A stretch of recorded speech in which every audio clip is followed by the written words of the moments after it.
Forget about a Sunday afternoon stroll. Today, these drivers will race with their season on the line. They are suited up for battle. Some are in, others hitting the panic button. Only 4 races left to earn a spot in NASCAR's playoffs.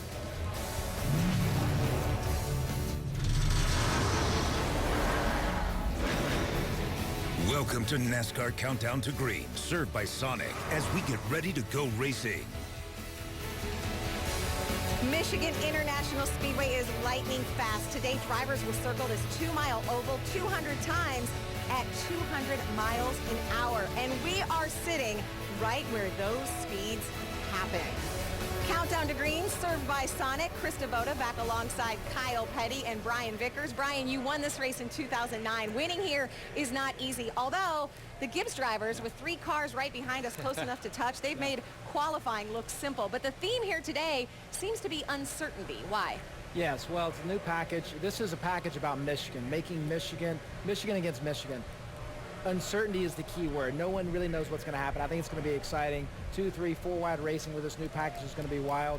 I haven't been this close since last time I was in a race car. I feel like I just want to walk over there and just get in one of these things. If we lose Brian, it's because he walked over to the car. He went over and got in Matt's car. but it is a lot of uncertainty because this drag package creates a lot of turbulence, a lot of dead spots in the air. We've seen what it acts like at Indianapolis on a single-lane racetrack. Today we're going to see what it acts like on a multi-groove racetrack. Excellent, because the cars have their own personality. Yes, they do. That's what's so cool about this sport. You see them right over our shoulders. Well, if you are a driver who hasn't won this season, you are starting to get a little nervous. A victory today, though, gets you into the chase. It also means your car gets one of the chase qualifier flags you see there next to it each week.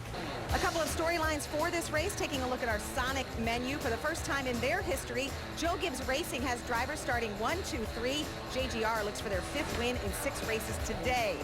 Michigan native Brad Keselowski with that ultra cool paint scheme will try for his first career Cup win at his home track. And there are just 4 to go in the race to the chase. 5 playoff spots up for grabs. The tension is mounting for drivers on the bubble. 11 drivers are in on wins, including Kyle Busch, who is now chase eligible after entering the top 30 in points. Further down the chase grid, desperate to score a victory. One of those drivers is Clint Bowyer. You saw him in driver intros with baby son Cash. He is with our Mike Massaro. Yeah, and Clint is right on the bubble, Krista. 16th on the chase grid right now. Not a lot of wiggle room for you. With the situation that it is, do you feel like you need to win to give yourself a guaranteed berth? Well, I mean, the simple facts are you don't need to win. You know, I just got to stay solid. There's a great battle going on right there. I mean, that's the neat thing about it is there's a battle going on, and hey, you're a part of it. That being said, we got to take care of business. We got to get this 5-hour energy Toyota a solid, finish. Of course, trust me, right there is victory lane. I want to be there when this day's over with. But at the end of the day, we've got to make sure we take care of business. We got 4 races left, which is a lot of racing and a lot of work to do. But the good news is, we're part of the action. Definitely part of the action, and they've got experience in this situation, Kelly. Clint has definitely been the bubble boy before.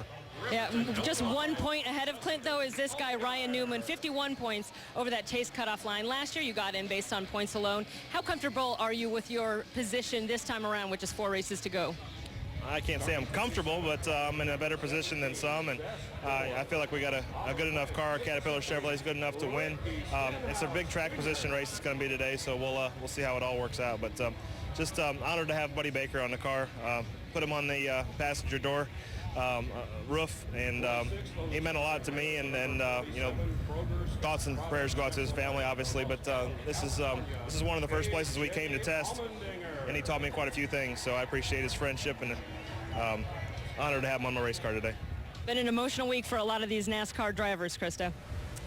It certainly has, Kelly. Yeah, you talk about Buddy Baker, a NASCAR legend, passing away this week at the age of 74. We know he meant a lot, as Ryan Newman said, to that driver. And over the last hour, you've heard from a lot of the drivers scrambling for one of those final chase spots, including Ryan Newman and Clint Bowyer. So, Kyle, who of those guys, I guess we keep calling them bubble drivers, has the upper hand today, and why? Well, we keep throwing stuff out there, and I'm going to have to go with, I'm looking at Kyle Larson and with Greg Biffle. They're headed to the NFL, which means not for long. They're not going to be on the bubble anymore. They're out of here because they're 80-plus out. Now we look at Jamie McMurray. He's my guy that's going to have a day. He's 73 to the good. When you look at that, with 4 races to go, he can maintain. All he has to do is run like Jamie McMurray can run. Run like Chip Ganassi or Ganassi Racing has done in the past. And even if someone gets a win, he's still going to be at the top of that heap. So I think he's in the best position. I'm going to go with Ryan Newman. You know, Paul Menard's had a lot of success here. It's a great track for him. But in general, Ryan Newman proved to me last year he's not going to let the pressure get to him. He knows he doesn't have a win, but he can point his way all the way to Homestead. He was 1 spot away from winning the championship, and he didn't need a win.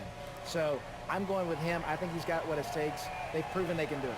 So much pressure on those drivers' shoulders. It's a big race for the winless drivers. It's a home race for Brad Keselowski. He grew up 89 miles from this track, and moments ago, our Dave Burns caught up to him. So you guys started the show talking about uncertainty. Brad knew that with the rules package going in, but now you've got a new splitter to start the race. What will that do for you at the start, and how confident are you it won't impede your run to victory lane for Roger the first time in a Cup car here? Yeah, I guess I was a little surprised everybody's making a big deal about that because it's just a rules change with NASCAR where they used to make you change them before tech, and now they make the decision in tech. So there's been guys changing them every week, and for some reason it didn't get reported until this week when both of our cars had to change them. But, you know, I think it's not a big deal. You like to start on kind of a worn-in splitter because the cars drag the track, and when they're worn in, they don't drag quite as hard. But after about, you know, the first 30, 40 laps, that all resets for everyone. So maybe a little bit at the start of the race, but not a big deal. And I don't know why it's such a story, to be honest. But either way, we're ready to get going with the number 2 mower genuine draft Ford. It's a little different. We got the throwback scheme with Rusty. It's his birthday. This is a track he was so good at, won so many races here as well, and we'd love to get to victory lane too. Wish the best for you as well. Brad Keselowski starts into black number 2 today. Yeah, taking MGD with a ride for him today. Ooh. So, you know, Brad's great-grandfather worked at the Ford plant. We know this race, this track, it's personal for him, a home track, Brian. Well, it is. We heard him say earlier this week he wants to win here more than anywhere. I'm not buying it. I'm not buying what he's selling. Don't get me wrong.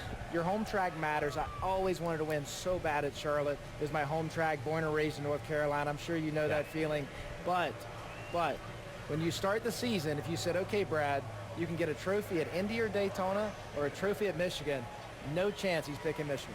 Yeah, but I will say this. This is why this is pretty cool. This story is, we all grew up in North Carolina. Right. To win in North Carolina tracks was really cool. This is Michigan. There's never been a Michigan driver. Not that there's been a lot of Michigan Cup drivers that have come through the circuit, but there's never been a Michigan driver to win at this racetrack. So the win here would be huge for him. I like what he says when he says, I don't know why this is a big story about the splitter. Yeah.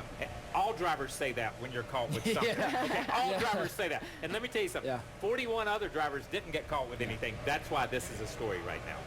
Well, we know it's personal. We know it's special. Brad started his week on the Kelly and Michael show. He's hoping to end it, as Kyle said, the first time a Michigan driver hoping to win at this track hopes to end it in victory lane. Drivers enjoy multiple grooves and fast speeds. Some question marks today when it comes to how these cars will race with the high drag rules package. Our Jeff Burton tackles that topic when Countdown to Green returns.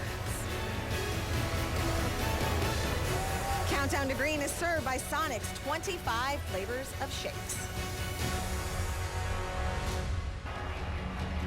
NASCAR Mobile, the best way to follow your favorite drivers. Build your own leaderboards, listen to driver in-car audio, and watch live in-car cameras.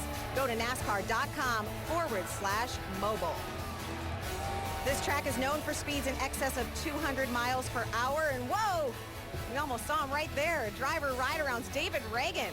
A little race before the race, racing into the back of the pickup truck. Jeff Gordon said earlier this week, this is going to be a totally different Michigan than we've ever had before. Our Jeff Burton explains why with some laps in the Toyota Camry on-track car. Okay, we're at Michigan International Speedway. We have a completely new rules package, a high drag package.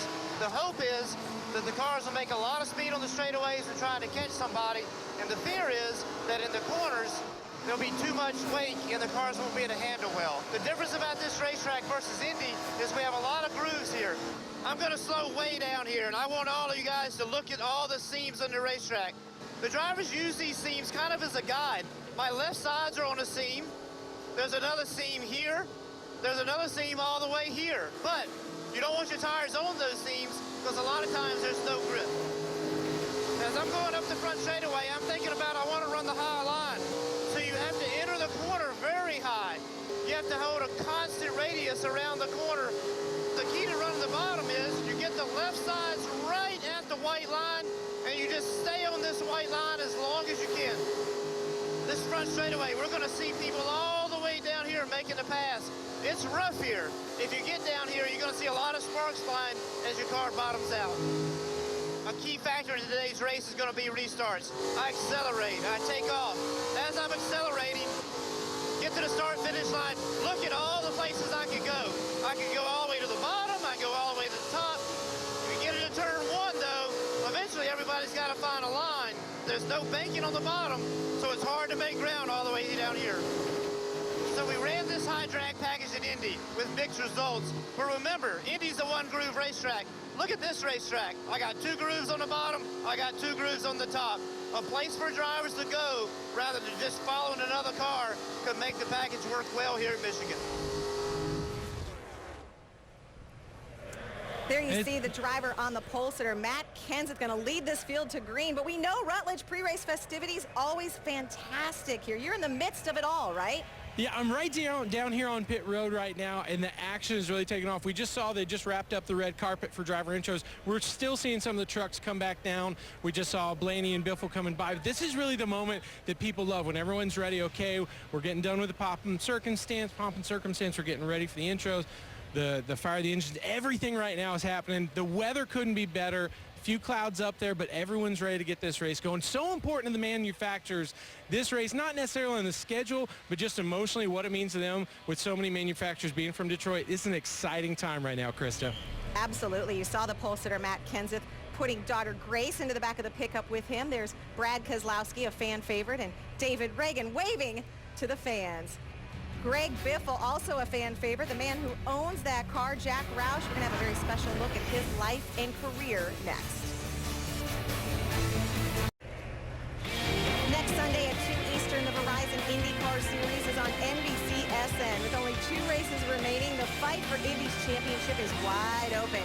Indy Pocono, next Sunday at 2 Eastern on NBCSN with coverage presented by MAV TV. Greg Biffle getting ready for one of his favorite racetracks. You know, his owner, whether it's on 4 wheels on the ground or 2 wings in the air, Jack Roush has made a living and has loved a life that revolves around speed. One of the drivers who raced for him is our Jeff Burton. He spent time with his former boss to discuss what grounds him, but what also makes him soar. At 73 years old, Jack Roush has been chasing speed his entire life. Like when he takes one of his vintage World War II airplanes for a spin. I get in the airplane, I get a chance to measure the weather, I get a chance to measure the pilot's physiology, I got a chance to manage my fuel. Mustang 51 Juliet, Willow Run Tower, runway 5 right, you're cleared for takeoff. I'd fly off into a practice area within 30 miles of the airport. I'd climb to 5,000 feet, do a loop. I'd do a barrel roll, right or left. Mustang 51 Juliet, roger, runway 5 right. You are cleared for the option. And if I've survived the day, if I've had a good trip, I've done something well. What is it like to buzz the airport, to do some of the aerobatics that you do? Well, it feels like the parachute I've got on still. You wear the airplane the same way. You put it on, you become part of it. And like you would a go-kart or like you would a race car, you go out and you do things that are within the limit of the airplane, and I get satisfaction from it emotionally.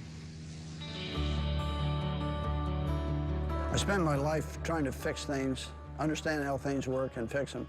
They'd make at least 3/16 to see what you got. I built a go-kart when I was 11. When I was 16, I built 2 junkyard cars to get me through high school. So I consider myself to be a tinkerer. What started as a hobby ultimately led to a race team that has more victories than any in NASCAR history.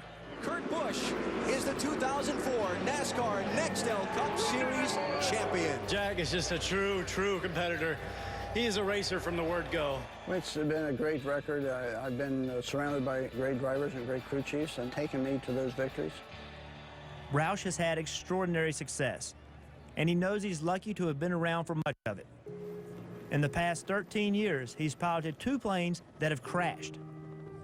The second crash at Oshkosh, my primary injury was to my face. So I lost an eye, but the vision in the other eye is good, and I've still got a pilot's license. Having 2 traumatic experiences, does that change your perspective on life? In both cases, I stepped away being more patient with people that work for me, that have things that happen that they didn't see coming. I've become more patient, I think. But not when Roush is behind the wheel, apparently, where he specializes in speed. Is there an ice cream store along the way? It's a little out of the way, but we could do some ice cream. And his museum, full of cars here in Michigan, is a child's Matchbox collection come to life. Did you ever imagine being able to walk into a building and see what you can see today? As a youngster, no. But, you know, Rome was not built in a day. The very first car that I restored was this black 66 Mustang, which I restored it back to its original configuration. We've got family cars, we've got race cars, we've got engineering cars. In all, there's more than 200 cars. So this is the original automatic transmission you drive and I shift, right? It could have been. Any thoughts of retiring, slowing down a little bit? I'm 73 years old and I'm still working every day, and people ask why you work. Well, they haven't figured out that they don't need to pay me. I would come and do what I do for fun every day. Oh, you never admit that. We welcome in Jeff Burton from the NBC booth. Jeff, you've known Jack for a long time. Anything you took away from that conversation that maybe you didn't know about him before? Well, you know, I have known Jack for a while, but you know what really struck me is that he still has enthusiasm. He still has a great deal of passion for what he's doing. And probably more so than that, he emphatically said to me many times that they're going to fix Roush Racing, that Roush Racing is going to find their way back to the top. He has a game plan to do that. And I think, you know, people just don't realize how hard Jack Roush works. And he always takes accountability. Even you heard him talking about the airplane. When he gets done with the day, if he's executed everything right, he's done something well.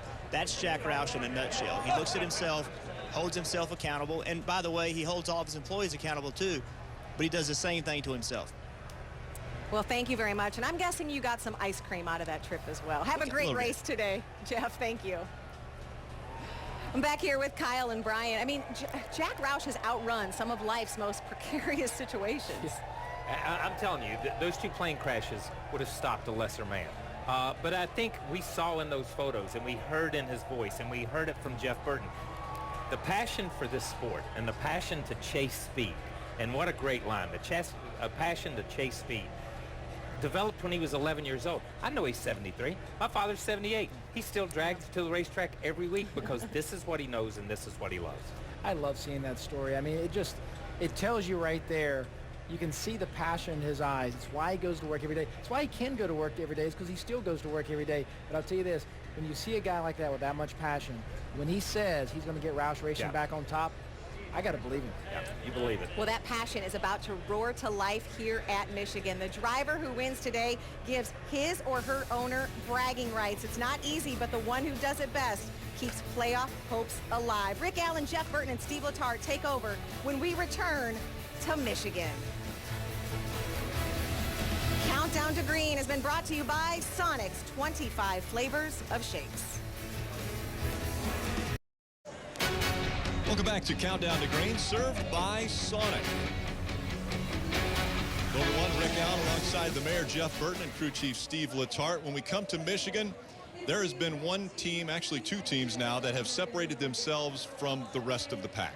And that has to be Joe Gibbs Racing and Penske. The last 5 races, they have finished 1-2. They have been dominant. What do the other competitors have to do to even challenge them? Well, they got to go to work. They got to find a way to find some more speed because they've been the fastest cars. You look at Penske, since the Daytona 500, they've had fast race cars. Joe Gibbs, not so much. They found a way over the last 2 or 3 months to find a lot of speed in their cars. And now, in my opinion, they've overtaken Penske, and they have the fastest cars on the racetrack. So everybody else is looking at these guys, especially going into the chase, trying to figure out how are we going to catch them and have a chance to win this championship. All right, let's throw a little wrinkle into the recipe here. We say that we come to Michigan and everything's equal. Well, it isn't, because now we've got a new high drag package that we're working on here. They got a little extra time at practice on Friday and Saturday, but still there's a lot of questions. Yeah, we've run this package. This will be the 2nd time this year. We ran it in Indianapolis, but this racetrack is very different than Indianapolis. So what does this package consist of when it comes to the race car? The rear spoiler has gone from 6 to 9 inches with a 1-inch wicker bill. The rear fascia has been extended closer to the ground, creating a tremendous amount of drag, and the front splitter pan extension has been widened just a little bit. Basically what all that means is roughly the same downforce, but a whole lot bigger pocket of air these guys are punching through. Okay, Joe Gibbs Racing, Penske, great. And a new high drag package here. We've got guys on the bubble of getting into the chase with only 4 races to go. What do they do to get in? Well, there's a lot of nerves going on right now. So you look at Jamie McMurray down to Clint Boyer, they can point race their way in. But I think if you start looking at Eric Almirola down to Kyle Larson, these guys can't point race their way in. They've got to try to find a way to win races. The pressure's turned up big time on these guys. And what makes this system so great? A win and you're in. So Eric Almirola, Casey Kane, Greg, but how about Kyle Larson? 3 laps from winning here in the spring. If he wins today, the whole cut line moves. A guy like Casey Kane, he's been able to figure it out over the last 3 years, how to get into the chase. Can he win today? This has been NASCAR Countdown to Green, served by Sonic. Let's go racing. And welcome back to Michigan International Speedway as we get ready for Sprint Cup Series racing from Michigan. Teams ready to go 200 laps, 400 miles here at Michigan. A guy like Greg Biffle, who's won here 4 times, needs a win. So does Clint Boyer if he wants to lock up that chase spot. It's a possibility, obviously, for him. Matt Kenseth already has a couple wins. He's in the chase. Let's get the pre-race ceremonies underway. We go trackside now. Ladies and gentlemen, at this time, we ask that you please rise and remove your hats as the Michigan State Police presents our nation's colors. Earlier this week, NASCAR lost one of its true legends with the passing of Buddy Baker. A NASCAR Hall of Fame nominee, Baker's career spanned parts of 7 decades, thrilling fans with on-track excellence and later as a broadcaster, educating and entertaining them with passion, knowledge, and unparalleled storytelling. Whether behind the steering wheel or a microphone, Baker's genuine love for our sport endeared him to generations of NASCAR fans. We ask that you please join us in a moment of silence as we honor the gentle giant, Buddy Baker. Thank you.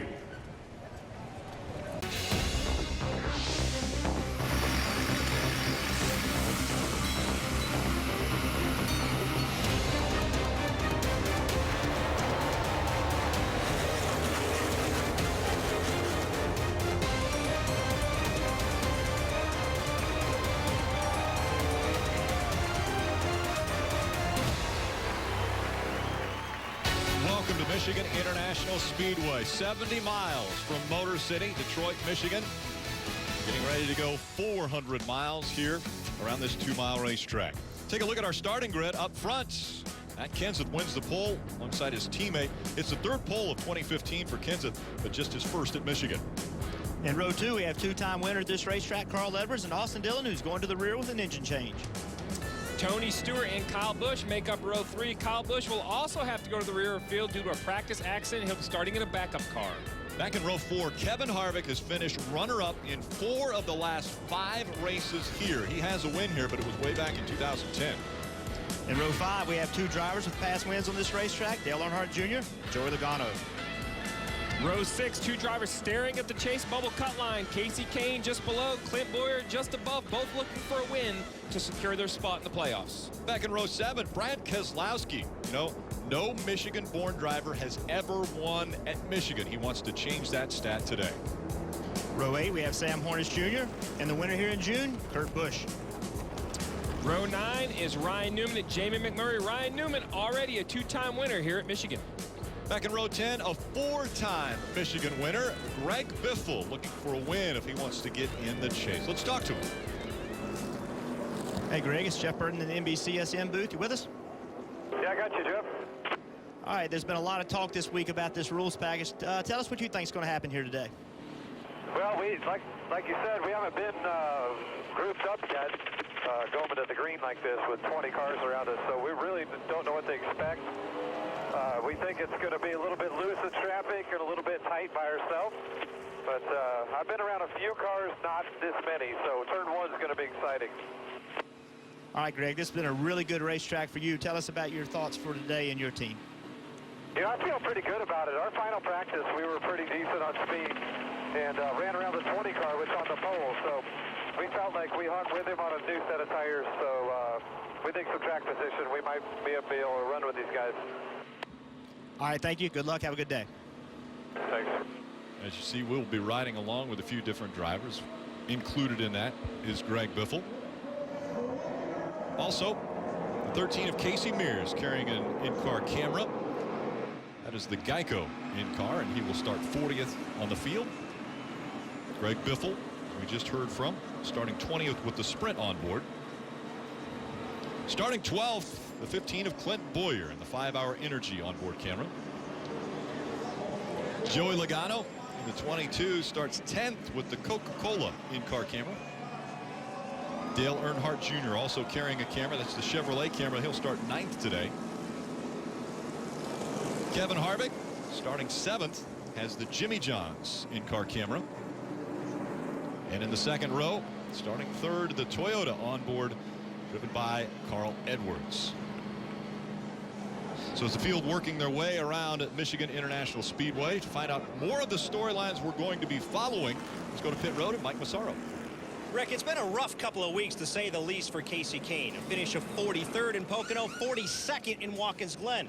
And with that, he's dropped deep in the standings, way down the chase grid. So much, in fact, he says his only chance of making the chase is to win a race. To do that here today, though, it will take a total team effort. And I'm not just talking about the 5 team. Kasey told me that they were frustrated in practice on Saturday, so much to the point that they went to the 48 team, their Hendrick Motorsports teammates Jimmie Johnson and Chad Knaus. They took their setup information and put it in this car today. And Casey's hoping that will be what it takes to lead to pure Michigan glory this afternoon, Dave Burns. Mike, A.J. Allmendinger did not earn a chase-making win last weekend at Watkins Glen. So what's left? Crew Chief Brian Burns told me that today is not out of the question. He says we brought the best race car we've had all year to the track this weekend, and we really listened to A.J. this week and tried to put things on the race car that he's been asking for, even if they were way outside the box. I said, how far outside the box are you? He said, way out. Keep it on the 47, starting 26. Kelly Stavist. 4 wins and a runner-up finish in just the last 7 races. Kyle Busch is now 30th in points and chase eligible. But after damaging his car during practice yesterday, Kyle was forced to move to a backup. And even though he qualified 6th, will start from the rear of the field. This team worked hard to essentially do a wholesale rebuild to that backup car. But crew chief Adam Stevens told me there is no excuse for them to have a bad day. He said if we're clean on pit road and stay out of trouble on track, there's nothing preventing us from coming away with a top 5 finish. Marty Snyder. Well, Kelly, this morning in pre-race inspection, the splitters on the very front part of the cars for Brad Keselowski and Joey Logano did not pass inspection. Both teams were forced to replace those splitters. Talked to Paul Wolf a moment ago. He said that will not be a factor for this team at all this afternoon. But Brad Keselowski told me what will be a factor today, the heat. He told me it might be the hottest they've ever seen inside of a race car this afternoon with this new high drag package. And also passing. He told me it might be more difficult than it's been in 15 years, Keselowski told me, which he said will make restarts critical, crazy, and chaotic. So restarts should be a lot of fun to watch this afternoon, Rick, and we get to see one in just a moment. Absolutely. Start of the race.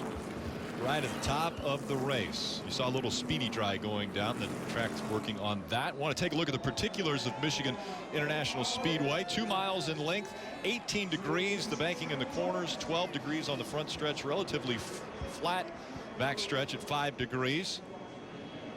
The front stretch length 3,600 feet. The back stretch 2,242 feet. I want to take a look at today's Sunoco fuel strategy. 200 laps, 400 miles, 45 miles per hour on pit road, and the Sunoco fuel window between 39 and 42 laps, Steve. Yeah, I think 39 and 42 laps is going to be important here. When you think of Michigan, you think of track position, you think about stretching the fuel mileage, but these teams are going to have to make a decision early, Rick, because we have a competition caution at lap 20. Competition caution coming at lap 20. There was some fluid put on the track during the truck race yesterday. They had to clean that. Now there was some fluid put down by the 98 once they started rolling, and he rolled around the apron, but they're going to want to make sure to clean that up. So they're taking care of that. They'll add a couple pace laps before we get the green. We'll take a quick break. Be right back. Today's aerial coverage provided by our partners at Smithfield Foods. have some great pictures high above today. You can watch a live stream of every Sprint Cup Series race with NBC Sports Live Extra. It's available on your laptop, tablet, smartphone, and connected TVs. NBC Sports Live Extra brings you closer to every race. It's a little bit warmer today than the past 2 days here in Brooklyn, Michigan, and because of that, we're going to see some elevated temperatures as we look at the thermometer in the 13 car of the Geico thermometer in the 13 car of Casey Mears. And we've seen temperatures upwards of around 120, 125 degrees, probably going to be a little bit higher once this race gets underway, but they have done a few things to try to keep it cooler in the cockpit for these drivers. Yeah, let's keep in mind with this package, the cars in the pack, they just don't have the air going to them that they've had in the past. That's part of this package, not intentionally making the drivers hot, but because of the big spoilers, because of that rear fascia extension, there is no air going underneath the cars. So these cars are really, really hot. They're sealed off to the ground. Look in the very front of the 13 car. You can see the green splitter in the very front, how close it is to the ground. There's no air going underneath the cars. So these cars are going to be really, really hot. Marty? And Jeff, the highest temperature that Casey Mears and Booty Barker's crew chief saw in that car yesterday was 125, thanks to our thermometer. Remember, we had it in at Indianapolis. We saw temperatures around 140 at Indianapolis. So certainly warm inside the car for these guys. You guys mentioned the extra cooling, though. They've added what they call NACA ducts on the right side window. 2 little holes. And Casey told me this morning that has helped so much just to flow air towards the driver. I know a lot of times crew chiefs don't like to do that, Steve Letarte, do they? They like to close those off. But NASCAR mandated that they be open this week, and that's made a tremendous difference for the drivers inside the car. No, crew chiefs don't want to do that, and that's why NASCAR mandated it. They took it out of the hands of the crew chiefs, made it the same for everyone. I think that's the best way to address this issue, is to make everyone run more air to the driver, because us crew chiefs, we're selfish, and if we think we can have an advantage, we would probably take that gamble and leave them sealed up. That's an understatement. We're watching the 3 and the 18 come perfectly said by a driver drop to the back of the field. The reason for these 2 going to the back, the 3 was an engine change, but the 18 was this yesterday in practice. Coming out of turn 4. Yeah, you see him coming off turn 4. Everything looks fine. Has to chase the car up the racetrack. Gets loose. Real similar to what we saw here in the first race, where he overcorrected and got into the wall. This time he just let it spin. No big deal. But when he got in the grass, it just destroyed the front end of the car. So it forced him to go to a backup car. And because of them going to a backup and having to go to the back of the field at the start of this race, he's going to be outside the top 30 in points again, which means he's not in the chase anymore. Yeah, I mean, that's something we're going to watch not just today, but for all 4 weeks from here through Richmond, because it's that close. It's close for all these guys, and don't think he's the only one looking at that. There are guys around the bubble that are watching Kyle Busch's progress, because whether he's in or not, moves that bubble line. That's what makes us. You win, you're in. So you're guaranteed a spot in, but you have to be in the top 30 in points. And I know we're getting ready to drop the green flag on a 400-mile race, but I'm going to tell you something. Talking to all the drivers, you heard Greg Biffle say it, they're nervous about driving into turn 1 this first time a lot. They're going to fan out all over the place. They haven't been in around this many cars, so they're all nervous about it. And he went from row 3 all the way to the back. And he looks like he's going to give him a little extra room. He's way back behind the field. His teammates, though, are on the front row. Denny Hamlin on the inside. Paul Winter. Matt Kenseth on the outside as they come by the front stretch. Green flags in the air. We're racing in Michigan.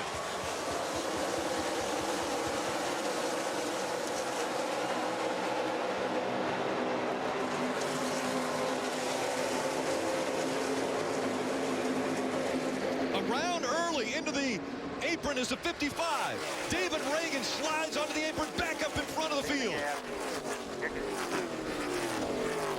Spun around, get it spun around here. And the caution comes out before they get out of turn 1.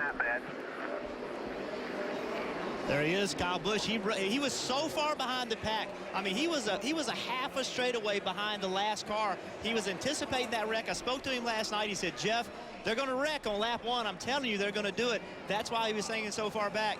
Smart move. Yeah, I mean, he knows he has a competition caution coming in lap 20. He's confident he's not going to lose a lap. We talk about the points and making the chase. He has the wins. Now he just needs the points. A crash early would be devastating to this 18 car. Take another look at what happened. This is going through turn 1. David Ragan in the 55. So he's on the bottom of the racetrack.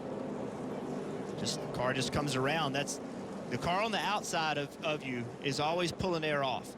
And when you have these great big spoilers and you have these rear fascias, the change between being behind somebody and next to somebody is really, really big. So it just pulled all the downforce off the car, and David Ragan lost it. You know, what happens when you put this big rear spoiler on the car is you depend on a lot of side force, which is basically the right rear quarter panel. You're leaning against it like a crutch. You're leaning on it in the corner. But when a car goes to your outside, what do? They kick that crutch out from underneath you. You lose the grip, the right rear slides, and that's what you saw with David Ragan. He started to spin to the bottom. And he was loose. I mean, he was loose almost before he even got to the corner. And really, really early in the corner, he was loose. And think about it. This is on a start. They're not running 199, 198 miles an hour yet. This is on the start of the race. So as the speed picks up, it will only get worse. Number 2, clear middle. You see him up there. There you go. Come on, spin on the bottom. Spin on the bottom. You're way up the clear. racetrack. Nice job. And so David Ragan bringing out the first caution. Dave. And all four tires appear to be up. In fact, David said it felt so bad, like I had a flat tire, but as he came to pit road, the crew was saying that they could see that the tires were not down. So there's just that feeling that a lot of guys didn't know what they would have when they got all 43 cars together. And even though that was a 2x2 incident, Steve, the air that he took off that you talked about may have been a big factor. Yeah, without a doubt. I mean, the air is the big factor, and it's the unknown, and that's why Kyle Busch had a plan from the start of the race, and he was just on the radio a moment ago. Well, you won that bet. Alrighty. We had mentioned that he was way back there. Take a look at how far back Kyle Busch was at the start. This is Kyle Busch. I mean, Kyle Busch is famous for making it 3 wide, getting into turn 1 or restart. I mean, he's half of a straightaway behind on the drop of the green flag. So that's how convinced he was something was going to happen. I disagreed with him last night. I said, man, it's the first lap. Everybody's going to take their time. Nobody's going to spin out. He was right. I know one thing. If the first lap was that hairy at 135 or 40 miles an hour, what's the next lap at 185 going to be like? This is going to be interesting to watch for sure. One of the other things I'd mentioned earlier, that the banking in the turns is 18 degrees, but right down, and you mentioned this when you're driving around in the Toyota car for NBCSN, and you said that down right next to the white line, there isn't that much banking. There's a lot less banking down. That's correct. There's less banking at the bottom of the racetrack, especially in 1 and 2. There's definitely less banking right against the white line than it is a groove up the racetrack. So Kyle Busch will obviously restart in the back once again. We'll try it again when we return. Matt Kenseth out in front of the field.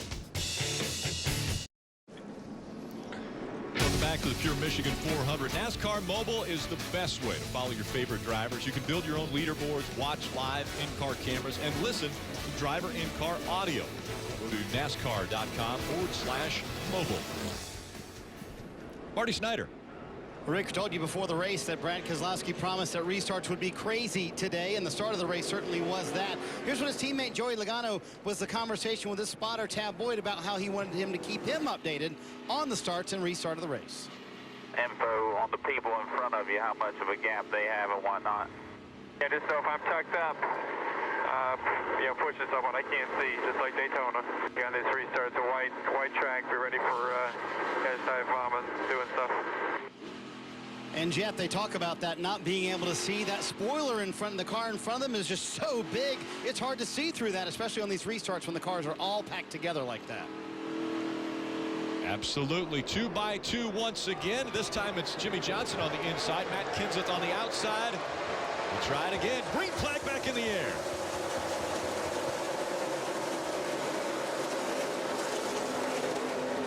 Great restart by the 48 as he stays right on the inside of that 20.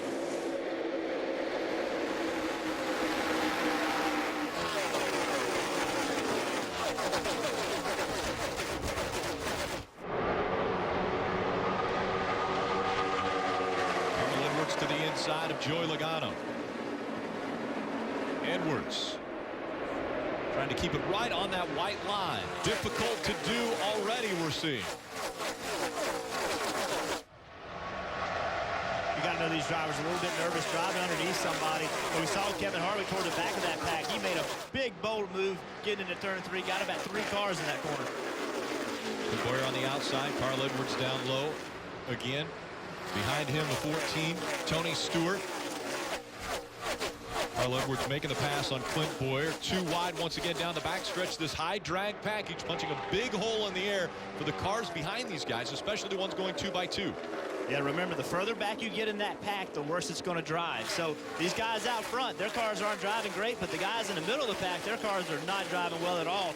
It's just no air being put on the cars. Matt Kenseth in front of Jimmy Johnson, Denny Hamlin, Joey Logano, and Carl Edwards, the top 5. The 18 of Kyle Busch right in the mix behind Alex Bowman in the 7. This time on this restart, he was closed into the back of the pack. Yeah, he wanted to lay back. He wanted to be safe, but he can't lay back all day. At some point, Rick, he has to decide to try to overtake some of these cars. He's starting to work his way through the field slowly. The big advantage right now is he knows there's a caution coming. He knows how far he needs to go to make sure he doesn't get a lap down. So with the competition caution coming in the near future, he already knows that and he can use that to his advantage. Here comes Harvick looking to the inside of Tony Stewart. Teammates racing for position. Harvick continues to move forward. Now up to 7th for Kevin Harvick. He'll be chasing after the 15 of Clint Boyer, who's just in front of him.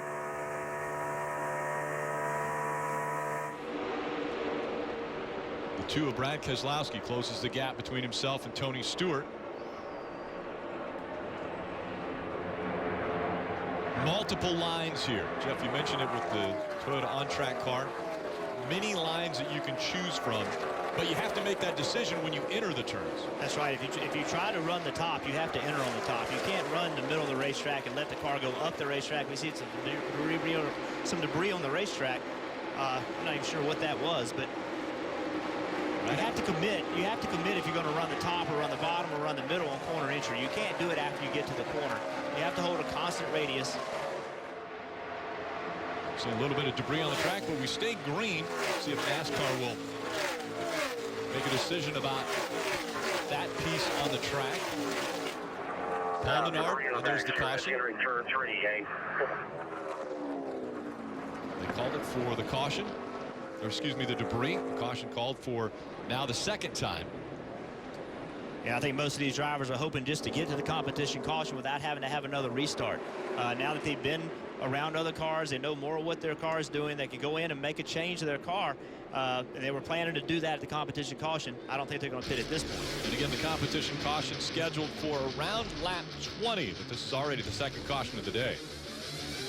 Results and highlights delivered to your inbox. Subscribe to the free official NASCAR newsletter at NASCAR.com/newsletter. Initially, it was the 98 of Timmy Hill that put some fluid down on the apron and all the way through turns 1 and 2 and a little bit down the backstretch. Well, guess what? That's the 98 of Timmy Hill, and there is the oil drain pan. That's not attached to a race car, by the way.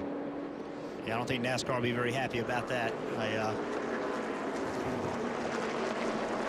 Well, a couple drivers took advantage of this caution and came to pit road. Kelly Stavast. Kyle Busch was one of those. Why not? They had nothing to lose. They were already in the back, so they brought him down pit road. They were just taking their measurements on the splitter, making sure everything is where they want it. They noticed a little bit of wear on the right rear skirt, and while they were here, Kyle asked them to help tighten them up a little bit, so they gave him a round of wedge. No tires, no fuel on this stop. Just a couple adjustments, Mike. Austin Dillon also pitted on that stop, Kelly. He started 38th because he had to go to the back of the field and made his way only to 36. So good call by Slugger Labby to bring him down to pit road, put on 4 fresh tires. Now, Steve, what that sets up when this competition caution comes out, maybe 2 tires, maybe no tires for the 3 team, and fuel only. Yeah, fuel only, or even at lap 20. I wouldn't be shocked if we didn't see the 3 coming to pit road at all and risk trying to break up the race a different way. When you start at the back of this field, you have to do something off sequence to get to the front. It'd be an aggressive call, but Slugger's an aggressive guy. It wouldn't shock me. One of the rules about competition cautions are you can't put fuel in the car until the competition caution. So that changes the strategy of some of these teams, which we saw the 3 and the 18 on pit road. And some final checks once again as we've already completed 12 laps, getting ready to start the 13th. Green flag back in the air.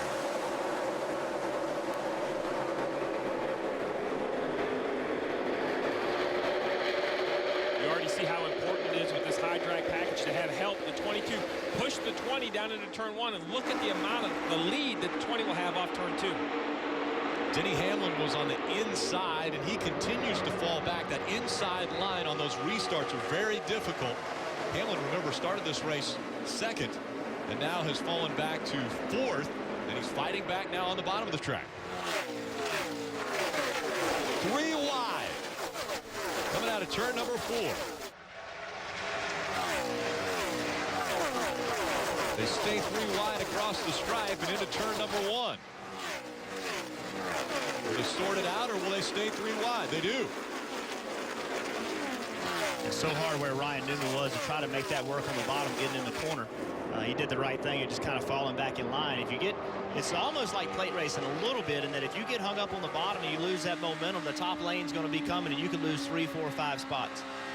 Clint Bowyer able to get by the 11 of Denny Hamlin.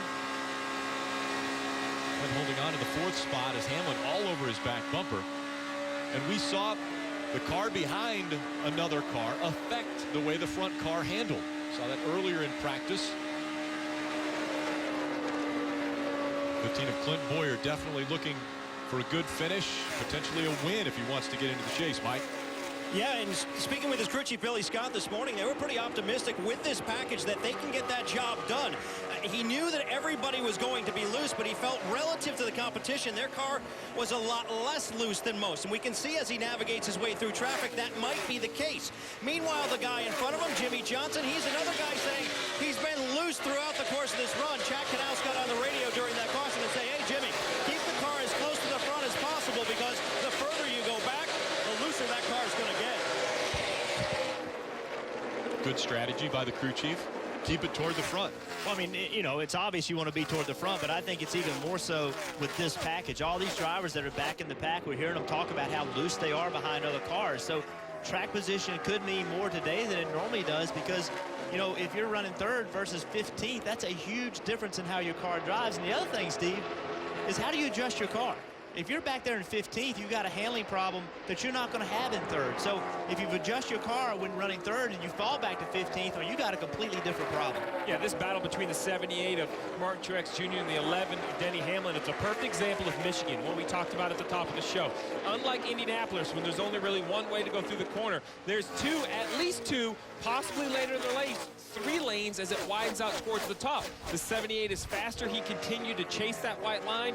Denny Hamlin ran the middle line that allowed the 78 to get some air to the nose of his race car and complete the pass. And we heard drivers talking about it's going to be impossible to pass. Martin Truex started 22nd. So if you have a fast race car, you can pass. It's not that you can, but you have to have a better race car. That's one of the things that is so hard about passing today, is these cars are so equal in speed. But Martin Truex started 22nd, and he's running 5th in 18 laps.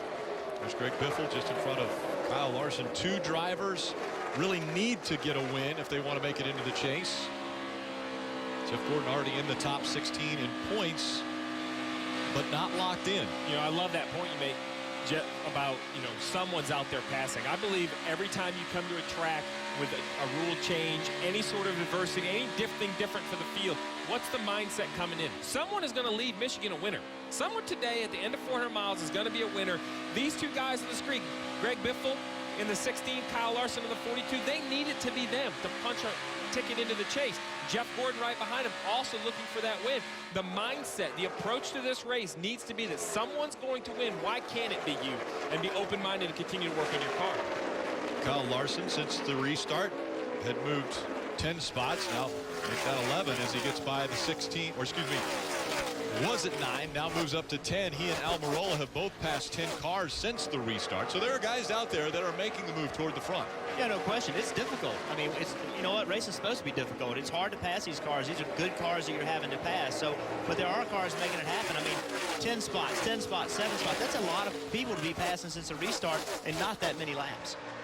Matt Kenseth out in front. He's got a 2-second lead now over Joey Logano. Jimmy Johnson, Clint Bowyer, Martin Truex Jr., the top 5. Denny Hamlin has fallen all the way back to 6th.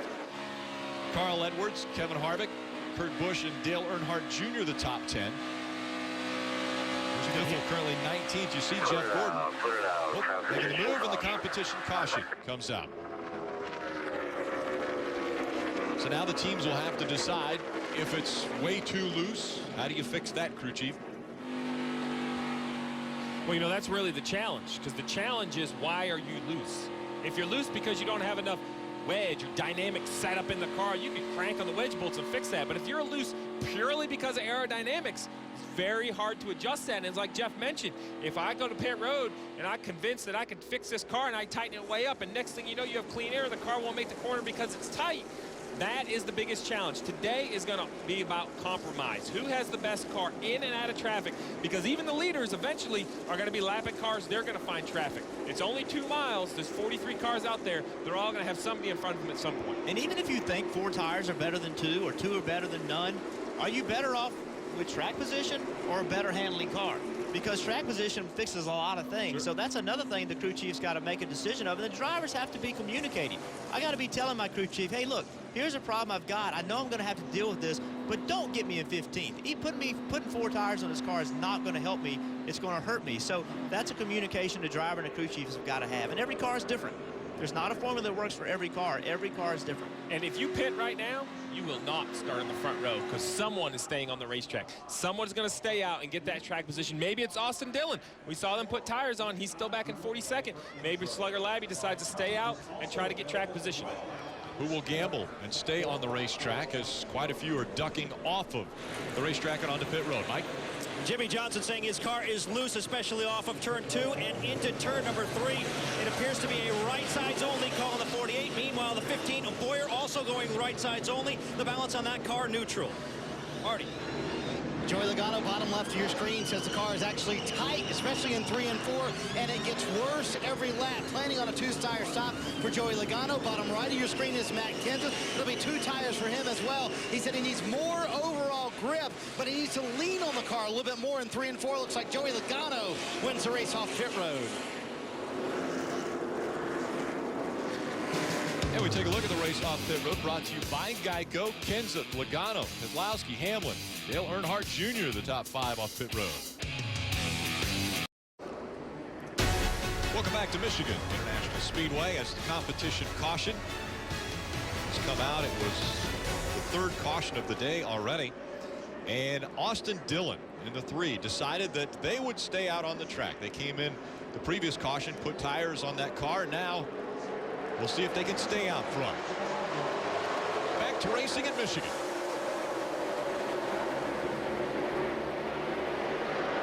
'48 of Jimmie Johnson making it 3 wide as they go to turn 1. Will the momentum keep the 3 in front? Kenseth trying to hang on to that bottom. Not able to do it. He washes up the track, so Austin Dillon will hold on to the lead on the restart. Yeah, we have. We've seen that outside lane definitely be the most dominant lane through 1 and 2 on these restarts. And we've seen speed out of Austin Dillon this weekend. They did have to change a motor, so they went to the back of the field to start this race. But now, through some pit strategy, they've been able to move up into the lead as we've got 3 wide for 2nd. Logano went way up the track. Kenseth stayed in the gas, got around him. And then when that happened, it slowed the momentum down to 22, and he lost 3 or 4 spots. Matt Kenseth, Dale Earnhardt Jr., 2nd and 3rd. Brad Keselowski falls behind the 15 of Clint Bowyer. Clint Bowyer, one of those bubble drivers, has to get into that top 16 and stay there, or potentially a win to lock him in.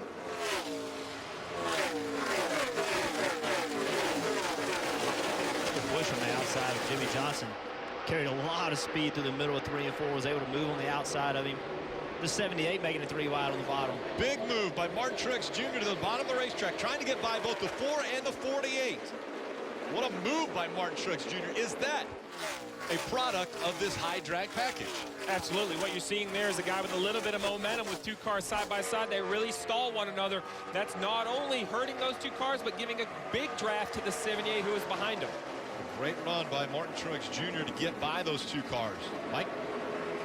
And you know, Rick, I spoke with Cole Pearn, the crew chief for the 78 this morning, and he was rather optimistic despite the fact that they were starting 22nd. He felt like they really adapted this package very well throughout the course of practice on Saturday afternoon. What he did tell me was that if we can get to the front, we will be able to contend for the win. And, well, it seems like his concerns can be put to rest. They are moving fast toward the front, guys. Once again, he's behind 2 cars. Can he take advantage of this and slingshot by once again? Looks like he's going to work by the 41 as they go by the 11. Can he continue to make the pass? No, the 41's going to stay in front of him.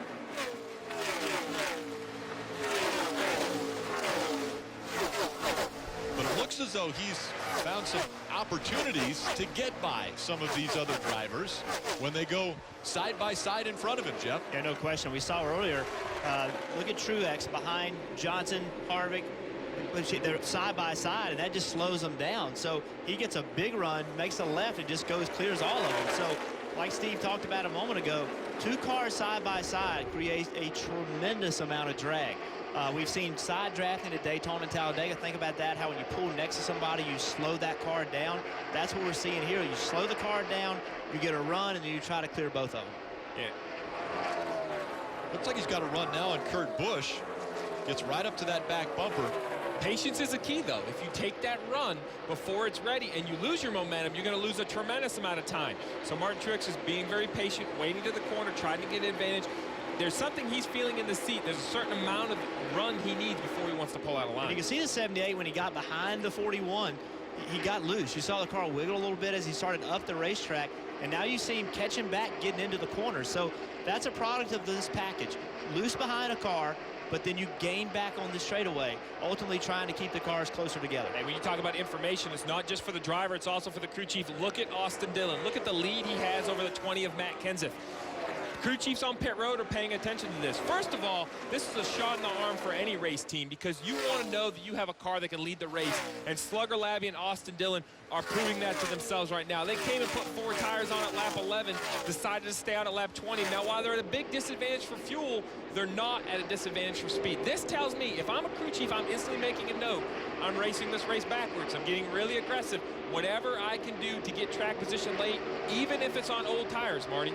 Steve, we predicted this when he pitted on lap 11 that they could possibly stay out at the competition caution.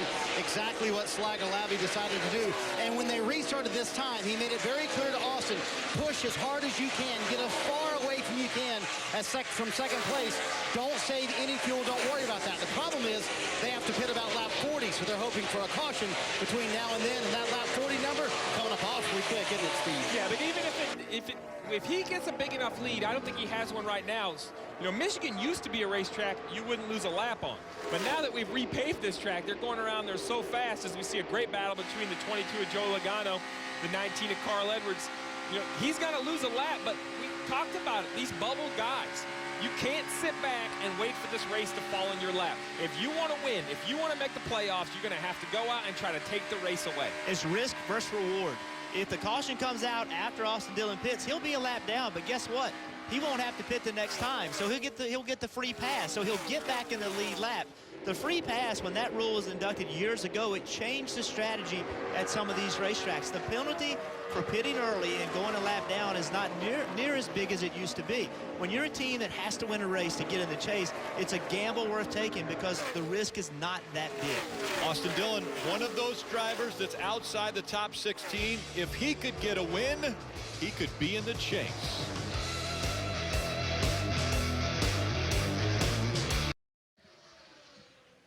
Mob Steel premieres tonight at 6 p.m. Eastern on NBCSN, where classic cars become modern street machines as Mob Steel works to rebuild Detroit one classic car at a time. Mob Steel premieres tonight after NASCAR on NBCSN. Great classic cars here in the infield. One car that's classic in front of the field has been Austin Dillon. They used pit strategy, and he now has almost a 3-second lead over Matt Kenseth. We mentioned that heat might be an issue in today's race because of the way this high drag package works. We've got a thermometer on the 13 of Casey Mears. We look inside the cockpit, and already 154 degrees in the cockpit. Yeah, that's unbelievable. You see here right against the right headrest of Casey Mears, 154 degrees already. It's only 38 laps in this race. This is going to become a story as this race wears on. To continue to run these long green flag runs in this high heat is going to take a lot out of the driver, Jeff. Yeah, what's amazing is his climbing. We've been watching this for a while. You know, it started watching as like 151, and just a few minutes it's gone to 155. So it'll be interesting to see how hot it does get. That's where conditioning comes in. I mean, these drivers have to be in shape.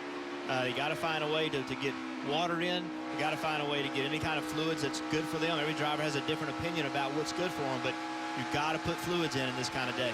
And he turned to the right there. That's not a good That's sign. loose. That's got to get you a little warm under the collar as well when Casey Mews has to turn back to the right as he's going through the turn. Carl Edwards just in front of the 78 of Martin Truex Jr. Martin Truex Jr. had been really forging his way through the field, now looking to the inside of the 19, trying to take that spot away. That's a battle for the 8th spot. Can he make the pass stick as they come out of the turn? Onto the front stretch. He has the advantage when they get to the start-finish line. See, he turns left to try to get as far away from the 19 as he can to create that buffer so that he doesn't get that side draft and try to slow him down. The negative to that, the angle at which he has to approach the corner is wrong. He enters the corner really low. He wants to enter the corner where Carl Edwards is, but because he's low, he has to enter the corner and make a really sharp corner turn in the middle of the corner. And look how big of a difference that is as he goes all the way back about 3 car lengths. We see the 3 of Austin Dillon has to come down to pit road. He did not come onto pit road during the competition caution, so this is for fuel. He'll give up the lead to Matt Kenseth. Marty. And Rick, as predicted, this is when Slugger Labby said Austin Dillon would have to come down pit road. Slugger Labby also told me this is within their window, so they should be fine as long as all of this cycles out. They're going to go 2 tires here for Austin Dillon, and he said the car handles so much different out front than it did when he was in traffic. A little bit longer stop for these guys for a 2-tire stop, taking a while to get all the fuel in. 10.8 on the stop. Kelly. Dale Earnhardt Jr. in the 88 car trying to hold off Clint Boyer for that second position. Right now he's saying he's just having a hard time figuring out how to drive it into the corner. You know, we've talked a lot about the dominance of Joe Gibbs Racing and Penske. Well, I asked his crew chief Craig Ives where Hendrick Motorsports has been coming up short as of late, and he said, look, this sport is cyclical. That's just the nature of the beast. I don't know that JGR has always had the best cars, but they're executing and taking advantage of the opportunities when they present themselves. He said, look, we just need to make our cars, we need to improve the drivability of them. We need more speed, good stops, and good pit calls, and we'll be back on track. You know, and to follow up on that strategy for the 3, we heard Marty Snyder report that they took only 2 tires and waited on fuel. What that did is that allowed them to have maybe a 1.5 or 2 second shorter pit stop. What that did is it put him out of the racetrack just behind the leader of the 20. So he did lose a lap, but he's instantly in the lucky dog position. And if those cooler right side tires prevail, perhaps he can unlap himself. Unlap himself, and now he's out of the same pit cycle as everyone else on the racetrack. So Matt Kenseth, Dale Earnhardt Jr., Clint Boyer, Joey Logano, and Brad Keselowski, the top 5. Mike. Just a moment ago, Rick, Eddie DeHaan, Jeff Gordon's spotter, radioed to Jeff saying, hey, you've got a little bit of trash on the grill right now, to which Alan Gustafson quickly responded asking for temps on the car. Jeff said 240 water, 250 oil, so they're watching that real closely right now. But with this package, guys, obviously in these types of situations, what a driver normally wants to do is get as close to the rear of a car in front of them and try to have that debris blowing off. But with this package, it's awfully difficult to do, so Jeff may have a little bit of an issue to pay attention to. Dave? Mike Paul Menard of the 27 car is making progress. He's passing cars 4 positions since the restart. And isn't there an alliance between the 78 of Truex and the 27? Yes, of course, RCR. So those guys have made some gains before they ever got here in terms of how they're going to work this package. And it looks like they've hit on something. Paul Menard's going the right way. Paul Menard just a couple spots behind Martin Truex Jr. Martin Truex Jr. running 8th. As you look at the chase bubble, points ahead of 17th. Paul Menard has a 76-point lead. Newman sitting in that 16th spot, 62 points ahead of 17. 20 in the 47. This is just moments ago. 20 right up against the 20, or the 20 up against the 47, and the 47 got loose, came back down the racetrack. And you see how loose the 47 is. 20 gets right behind him, pulls a little air off of him, and You can see the hands inside the car, how much he had to work it to keep the car straight. This is the story Steve was talking about a little while ago. Austin Dillon is right behind Kenseth. If Austin could get in front of Kenseth, that would be huge, because that would put him in the lead lap. If he did get the caution, then he could pit on the same sequence as everybody. That would be a big deal for Austin Dillon's ability to win this race. And this excites me, Jeff, because the Austin Dillon came out of pit road onto the racetrack about a second and a half, 2 seconds behind the 20. But he's been able to run the 20 down with those fresh right side tires, and looks like he perhaps will pass the 20. That is more speed than I thought fresh tires were going to have. So this is unique. I didn't know if he'd have a chance to unlap himself, but he's working very hard at it. Got a slow car on the back. It's the 48 of Jimmie Johnson. The right rear tire looks to be down. He's staying right at the bottom of the racetrack, but it looked as though that right rear tire may be down or low. Mike. Here we come, guys. And Rick, great observation. Jimmy does think he has a tire going down. He's going to come down pit road here to make a change. A little bit of a wiggle as he locks up the brakes heading down pit road. Finally hits his marks, and the team goes to work on the right side, trying to make that change. Keep in mind, last time down pit road, they changed right sides only. They're going to go to the right and now to the left. A 4-tire change on Jimmie Johnson. Also an air pressure change. He was very loose during the course of that run. Although he lowered the track bar on his own, it didn't tighten it up quite enough. You saw the crew member jumping back over on the right side to see if there was clearance on that tire. And they will check the right rear to find out what actually happened, why it went down. Sometimes very hard to tell. You know, you're going to look for a hole in the tread of the tire that was flat, or look maybe on the sidewall of the tire where maybe it rubbed something in the sheet metal. But when you ride as far as Jimmie Johnson did on a flat tire, it continues to do damage to that tire. So sometimes the evidence isn't as clear as you hoped it would be. Race leader Matt Kenseth working by some of the slower cars on the track, putting more a lap down, and right now the three of Austin Dillon not in that lucky dog position.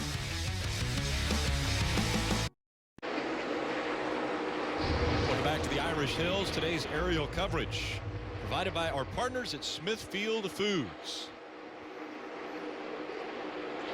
Biggest mover of the day since the start of this race, Kyle Busch. He has already made up 26 positions. Presented by Sprint. Join All In Wireless from Sprint. Get unlimited talk, text, and high-speed data. And pick your smartphone for just $80 a month. Big mover. Kyle Busch, 26 spots. Marty, what's going on with the 13? Well, it's really hot inside the car now because Casey Mears upset because the engine has had an issue. First, he said there was no water pressure. It went to zero all of a sudden, but the car was running fine. Then what happened is a radiator hose, a radiator hose was knocked off. They're going to try and replace that, but it looks like the damage probably already done to the 13 car. Casey has put the window net down. Buddy Barker instructing the team, trying to salvage this day, but it looks like it might be an early end here for Casey Mears. David Ragan is on pit road. He said at the beginning of the race, I was a 4 to 5 loose. This time I'm just a 2 to 3 loose. So they're making progress as he gets Sunoco fuel and 4 Goodyear tires. Chassis adjustment for wedge for Ragan. They wait on the left front and he's out of here.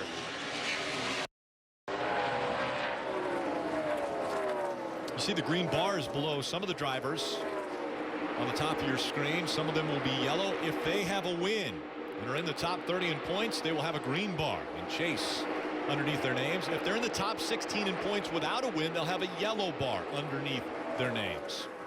And that is as they run on the track. So that means that Kyle Busch, as he is running in the 14th position, he is currently in the top 30 in points, which means he will have a green bar underneath his name, being in the chase with his 4 wins. Here comes Carl Edwards in the 19, another one of the drivers with a win and in the chase. Kelly. And he took 2 tires on his first stop. He started off okay, but now he's saying, I am loose, and getting worse in traffic. I just don't know what to tell you. That's what he said to Darian Grubb, his crew chief. You'll see that they're going to get them 4 new Goodyear tires, pack them full of Sunoco fuel.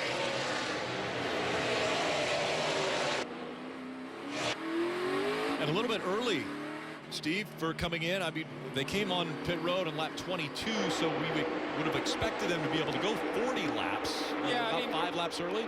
maybe a little bit early, but how about 5? This is a perfect example of a mistake. He's lost a lap, spent on pit road, lost his track position.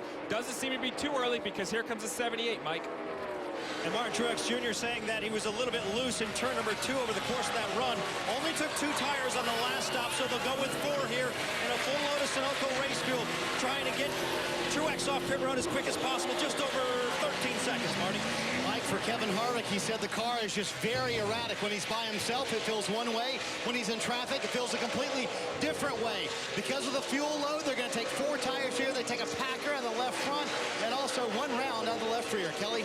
Sam Lawrence Jr. saying, I just cannot get it through the corners. I can't turn the wheel. It's too tight everywhere. So they're going to make an adjustment to help him out in the 9 car. He's also going to get 4 fresh Goodyear tires and Sunoco fuel.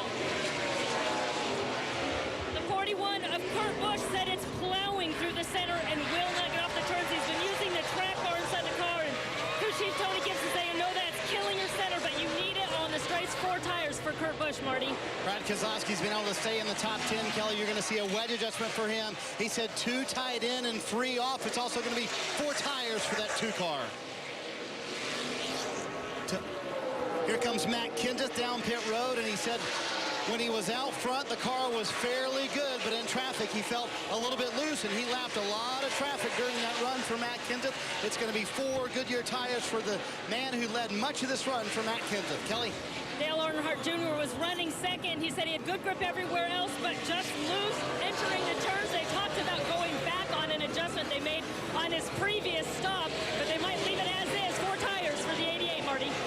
Joe Logano said it's not as tight on this run as it was the first run. You see the 4 tires going on, but he said the front end just wouldn't turn the longer they went in the run. A wedge adjustment trying to loosen up that 22 car, Rick. The big race off pit road. Joey Logano just in front of Ricky Stenhouse Jr. As we cycle through these pit stops, we will see how many end up on the lead lap. Paul Menard in as well as Kyle Larson. Dave. Paul Menard is on pit road now, a little tight early center, but he also had an RPM fluctuation, was watching that. We'll try to monitor that throughout the day, but he'll get 4 Goodyear tires and full of Sunoco fuel on the 27, Marty. Larson, he said his car was loose much of that run like everybody else in traffic. You see the big wedge adjustment for Kyle Larson and 4 tires for that 42 car, and he said a little bit snug as the run went along. Once again, cycling through these green flag pit stops. This is going to help Austin Dillon move right back up toward the front as Jeff Gordon comes in. Mike? Not too long ago, Rick, we saw that big piece of debris on the grill. There's still some there sticking to the grill. They'll try to clean that, I'm sure. A 4-tire change expected for Gordon, who's been saying the car has been decent. They're only concerned that they're grabbing for it. They missed it. They missed it. The debris still on the grill as he pulls away. You see that little bit of paper that's underneath or at the lower part of the grill opening.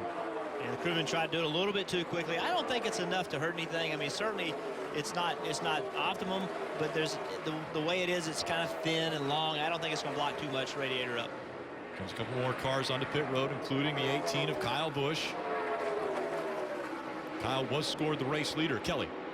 It's been our big mover of the race. Remember, he had a start from the rear. The last time through, he had a full service pit stop and had 4 fresh tires. This time, Kyle saying, I'm free on exit, but not too bad as you see the team goes to work.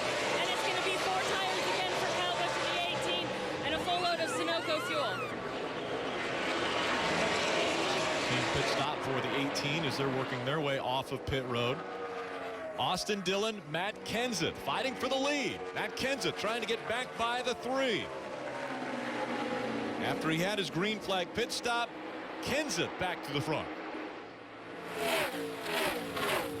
And certainly Austin wants to lead, but I tell you, with the strategy they're playing, they're okay that it went green and he's in second place because no damage, right? At some point, the caution will come out. So the strategy that they used has got them leading laps, has got them running second. So right now, that strategy is perfect. Yeah, and Jeff, we talk about the opportunities on green flag pit stops, what can go good, what can go wrong. Well, as a driver, when you're coming down pit road and you see a guy in the stall before yours, that has to concern you. No question. You see Dale Earnhardt Jr. coming in. The 33 is all the way in his stall, which means that Junior's got to stay out. If not, he's going to hit these crew members. So he has to stay way out, which gets him long in his pit box. He's locked up. So that's very, very difficult. It's scary because you, number one, don't want to hit somebody, but number two, it messes up the pit stop for everybody. Yeah, and that definitely costs time. With, you know, Dale Earnhardt Jr. still running third. He was third before the pit stop, but he was only 8.5 seconds behind the leader. Now he's 10.5 seconds behind the leader. So he lost over 2 seconds to the leader just having to come around that car in the pits. So again, different pit strategies and cycles for the top two. Matt Kenseth and most of the field came on lap 59. Austin Dillon, who's running second, he came lap 41. So he'll have to be on pit road in the next 15 laps. Welcome back to the Pure Michigan 400. Get the ultimate pass to every moment of today's NASCAR Sprint Cup Series race from Michigan with Race Buddy. You can choose from multiple HD feeds of different drivers. Follow the race action with a live leaderboard. All you have to do is tune in to NASCAR.com/Race Buddy. Let's go to Marty Snyder with today's Subway Fresh Take. Well, Rick, Kevin Harvick has been running in the top 10 the entire day, and just some observations from him throughout the day. He says when he's by himself, and we said this when he pitted a moment ago, his car's perfect. It's fine. He's very happy with the handling. But when he gets behind someone, it's, quote, terrible. Just a completely different car, and it gets extremely loose. So he's trying to get around cars as quickly as he can. That's tough to do. So my question for you, Steve and Jeff, how do you fix that? If you're Rodney Childers, what do you do to the race car? Can you fix it? And how do you make his day more manageable when it's one car when you have clean air, a completely different car when a car's in front of you? I know this is not going to be the popular answer, Marty, but I wouldn't touch it because I think if the car handles well by itself, then you have a good balanced race car. I think aerodynamics and the effect of air on your car from other cars is not something you're going to fix with air pressure or a wedge wrench. All you're going to do is take speed out of your car by itself, Jeff. As much as the driver doesn't want to hear it, he's going to have to find a way to, I'm not going to say make it drive good, but overcome it the best he can and manage it all day. And the other way is get out front. That's right. I mean, play some kind of strategy. Do something kind of unorthodox the way we saw Austin Dillon do with his team. Just do something different to get your car up front. How about a different line? Can you choose a different line in this situation? Like he's right behind the 19 as we see a good battle here between Clint Boyer in the 15 and the 78 of Martin Truex Jr. Could they choose a different line to get a better handling car? Well, that was one of our hopes coming into Michigan, is that this racetrack would widen out. The groove would get wider and wider, and the cars could go in different grooves. But so far, we haven't seen that. We have a caution. A little bit of debris in turn 2, and the caution comes out. So now how does this play into the hands of all of the, say, top 5 or top 10? Austin Dillon on a different pit cycle.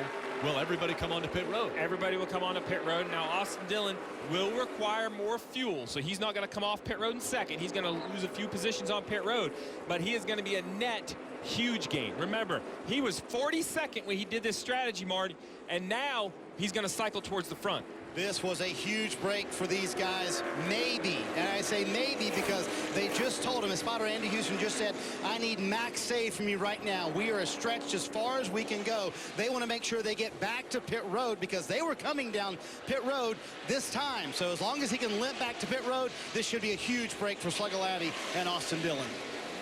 One potential advantage is that the 20 car of Kenseth has lapped so many cars that there may be spacing between the 3 car and the next car on the lead lap, because there are a lot of lap cars between Austin Dillon in the 3 car and Earnhardt Jr. So that could play into helping Austin Dillon come off pit road better than he would have been. Now, come on, Crew Chief Jeff Burton. Is that new information you knew this year, or did you know that when you were a driver? Man, I've been paying attention for a while. I like that. That's great. That is a great point. It's not just where you're running position-wise, it's where you're running on the racetrack, and there are a ton of lap cars behind the 3 of Austin Dillon.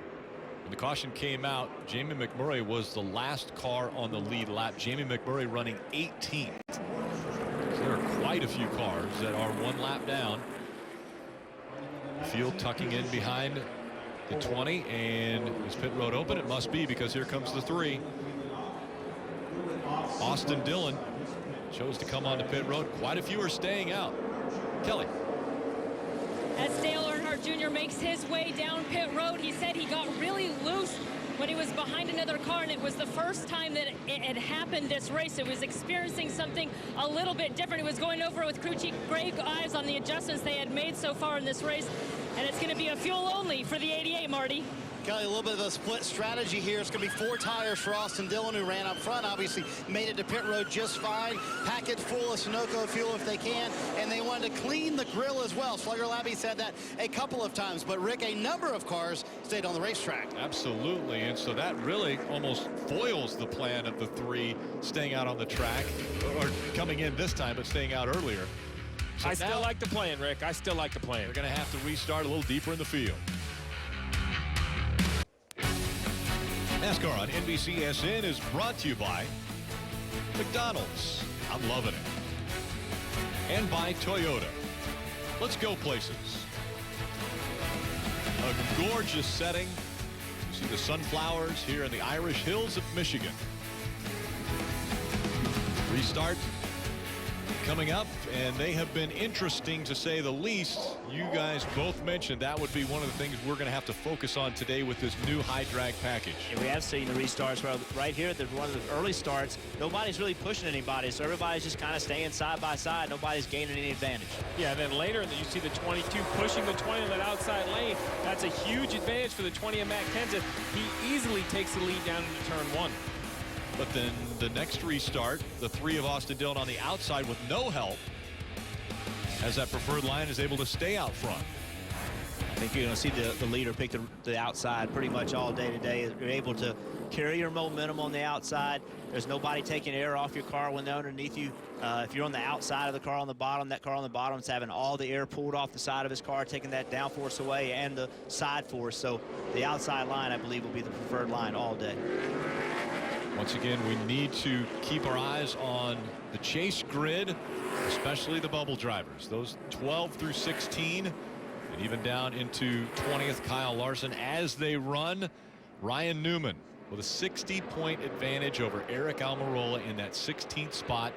But we saw just moments ago Austin Dillon out front. If Austin Dillon could win this race, everything changes by 60 points. So you move all of these drivers down that are in by points, and Ryan Newman would be on the outside looking in. And a lot of changes about to take place, and that's why we're going to keep our eye on it with just 4 races to go before the chase. We're back to racing in Michigan. On the outside, Matt Kenseth. But Clint Boyer with an incredible restart on the inside has the advantage as they go into 1. Can he hold on to it? And look at the 3 wide racing. There's 4 or 5 rows of 3 cars trying to get off the exit of turn 2. 3 wide down the backstretch as they head into turn 3. Kenseth back in front of Boyer.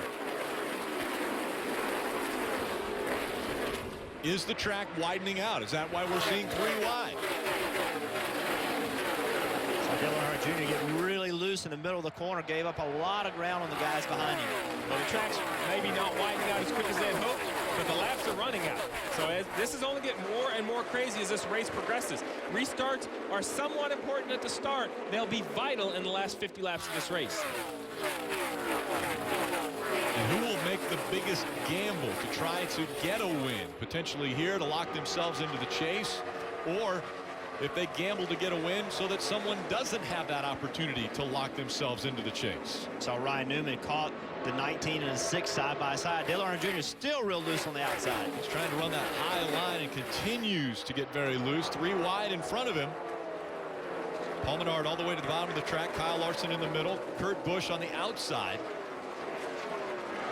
Look at that momentum. The 27 had enough momentum to get 3 wide down the front stretch, but then the car just stalled out when he was pushing his own air, not drafting anyone. That allowed the 42 and the 41 to go around on the outside. Looks like the 31 a little bit slower as the 3 of Austin Dillon working by Ryan Newman. Clint Boyer running second. Now has a mirror full of Martin Truex Jr. behind him. And we've talked all day about people complaining about their cars in and out of traffic, but Martin Truex Jr. has gained a ton of spots from the start of this race, and they've really all been on the racetrack. No real creative pit strategy out of the 78. Cole Pearn has just put a fast race car under Martin Truex Jr., and he continues to pass his way through the field. And look who's behind him. Kyle Busch. He started dead last, so he's up to 4th. Had the big win at Pocono earlier in the season. It almost plateaued after that. But now it seems as though the 78 of Martin Truex Jr. on a little bit of a resurgence, looking stronger as we close in on the chase. And Clint Boyer and his team, they've really improved a great deal over the last several months. Also running second. This was a team early in the year that couldn't get in the top 20 almost, and now they have a chance to get a really good finish. And it's important for them. They're one of the teams that's worked their way back into the chase by having some good finishes. They can't afford any more bad ones. Hard on the throttle, down the backstretch they go. You see the speeds getting upwards 196 miles an hour as they go into turn 3. You see the 78. That's a great handling race car that can enter at the middle of the racetrack, but turn down underneath the 15. Your car has to be so good. And then you heard the 15 just barely breathe the throttle. He's letting the 78 get back in front. He doesn't want to go into turn 1 side by side. He wants to get back in lane, lose as little time as possible. Was that how you have to orchestrate a pass? We just saw Martin Truex Jr. right on the back bumper of the 15, waited for the perfect moment, and then able to get by the 15 and take that position. I think so, and to be honest with you, I don't know that's a whole lot different than what we've seen in the past. You know, a faster car, ultimately, it's just got to find a way to be where the car in front of him is not. It'd be a little bit lower, a little bit higher, and ultimately try to get side by side with him. You know, we've seen the restarts, how crazy they are, and we've talked about this aero package. Look at Brad Keselowski, Ryan Newman, and Carl Edwards leaving the corner. You see Newman try to make a move underneath the 2. He got really loose, and when he lost that momentum, here comes the pack. He lost like 3 spots in that one move. Watch the 31. He's right here. The 2 gets loose, the 31 gets looser, the 19 takes advantage of it, and the 3 of Austin Dillon takes advantage of it also. After the restart, Austin Dillon up to the 12th spot. Joey Logano just in front of Kevin Harvick. Harvick, one of the stronger cars once again. Harvick, so many second place finishes here at Michigan. And looking to get back to victory lane after winning 2 races early in the season. Kevin Harvick has been so strong, has multiple second place finishes, but hasn't been able to get back to victory lane since the beginning of the year. Much like the 78 we were showing earlier, the 4 of Kevin Harvick was able to enter basically in line with the 22, but continues to turn underneath him, trying to find that air to the front of his car to make it handle through the corner. I know we've talked a lot about this package. We ran it in Indianapolis, we ran here, Jeff. But what we have to understand is we really need to see this compared to other Michigan races, because we hear drivers complain about how bad their cars handle in traffic. But that's not a new complaint at Michigan. Now, is this worse than times before? I'm not a driver. I'd have to poll the drivers that are in today's race. But this has always been a track, because of the high speeds, that's very hard aerodynamically to overtake the car in front of you. Yeah, no question. You see the 22, he got way up the racetrack. The 4 is driven underneath him. Let's see if he can clear him getting into turn 3. They cleared him off of turn 2. So we saw the 22. He just didn't handle well. He got in the corner, went up the racetrack, and the 4 rolled right underneath him. Matt Kenseth still in front of the field at Michigan. Martin Truex Jr., Clint Boyer, Kyle Busch, Kevin Harvick, the top 5. Michigan want to take a look at who's topping the Xfinity speed charts. Fastest average laps, it was Austin Dillon, Matt Kenseth, and Joey Logano who have the top 3 fastest average laps of the race. About 26 for Austin Dillon. Almost 190 miles an hour the average. Matt Kenseth, though, in front of the field. We want to go through the field. Brought to you by Carl's Jr. We'll start with Marty. Well, Rick, certainly Matt Kenseth is the dominant car today, leading 67 laps thus far. When I asked him earlier this week about JGR's success as a whole, he said, what makes me most proud of that is that we're doing it with all these different aero packages, low downforce, regular downforce, high downforce, and they're certainly doing it today here at Michigan. Here's what Matt had to say on the radio about their strategy for the next stop. Hey, laps left till we bid. Run about 15. Okay. You want me to make distance, or you want me just to run? I want you to run. Get as far as you can there. And that would be 9 laps from now when Matt Kenseth plans on pitting around lap 100. Let's talk to Jason Radcliffe about that. He said a moment ago, free me up just a little bit, like half a number a little bit. That's it. Mike? Marty, at the beginning of the season, nobody was more consistent than Martin Truex Jr. 14 top 10s in the first 15 races. And then something changed. Over the last 7 races, only 1 top 10. His crew chief Cole Pearn told me this morning it was a combination of bad luck and taking some risks, knowing they were already in the chase. He said, however, with just 4 races remaining in the regular season, they're getting back to basics and going to the front. That's what they're doing here. Kelly? It's been 30 laps since the 18 of Kyle Busch came to pit road. Remember, he started from the back, now running in the top 3. He got his first win here at Michigan in the Truck Series, now has wins here in all 3 major touring series for NASCAR. He said, the Hard Rock Drive-In, I'm on the splitter. It's between the Toyota sticker and the right side is what he's telling his crew chief, Marty. Kelly, you see Kevin Harvick stalking Kyle Busch back there. He's the highest of the runners who pitted at lap 73. He took on 2 tires at that time. Rodney Childers said, listen, we're 7 laps short on our window. You see him going around Kyle Busch as they go into turn 1, move Kevin Harvick to the 3rd position now. But I want to get off sequence with those leaders. That's what Jeff and Steve talked about a moment ago. Harvick trying to play the strategy to get out front, right? Over the last 10 laps or so, Clint Boyer has given up 3 positions on the racetrack. Reason being, he's awfully tight. He's being forced to back up the corner. Crew chief just told him, don't worry, we have a plan. We'll fix you up. Just keep digging, be smooth, and especially be smart, Marty. Joey Logano coming off the momentum from the win at Watkins Glen, Mike, and he said earlier this week, our team is so much better right now. We're closer together as a team. We have better speed than we had last year, and I can't wait for Chicago. You see Denny Hamlin looking to go around him. He does that for the 6th position. Right now, Logano said he's losing the front tires the longer they run here, Dave. Marty, that's a good sign for the 11 of Denny Hamlin. His crew chief Dave Rogers told me this morning, I'm not sure we passed anybody in the top 15 in practice, but he was very glad with the way they unloaded here. They qualified 2nd, and the preparation, he said, by the team and by TRD with the motors was second to none. We'll see if he can keep going forward, passing cars. Kelly? The 41 of Kurt Busch. Remember, he won this race back in June. It was a rain-shortened race. His crew chief, Tony Gibson, said it felt good to come back here having that win, but it felt a lot better if they had the same arrow. Kate Kurt now saying that he's plowing through the center on this run. Earlier just saying, I'm just out of control loose. Kurt has his hands full in the 41. Behind him, Carl Edwards in the 19 car. He celebrated his birthday yesterday, although he kept it pretty quiet. This is a special track for Carl. He made his Cup debut here. Now he's saying the car's acting just like it did in practice, but a little bit worse. He says he's wrecking loose and on the splitter, Marty. Kelly, remember on that lap 73 stop, Austin Dillon took those 4 tires. They gave up a little track position. He restarted 14th. He has surged his way back up to 10th so far in this run. I asked Austin what's been the difference. He said, honestly, the coaching of Slugger Labbe. He challenges me. I like that. I need that in a crew chief. He wants me to do better, and he makes me be better, and that's what he certainly has made him much better over the last few weeks. Right behind him, Brad Keselowski in the 2 car, the throwback to the Rusty Wallace paint scheme. He said he thought he had a vibration from a loose wheel earlier in this run. They determined it was not a loose wheel. The vibration still there for Brad Keselowski, however, and he said, guys are running me down on the straightaway, and they have no run off the corner. We need to get this figured out. Dave? Talked to Justin Alexander, Paul Menard's crew chief this morning. He says, I think we'll do well here because we always run here. A confident driver who got 2 right side Goodyear tires on his last time down pit road. That was under caution, lap 73. Marty?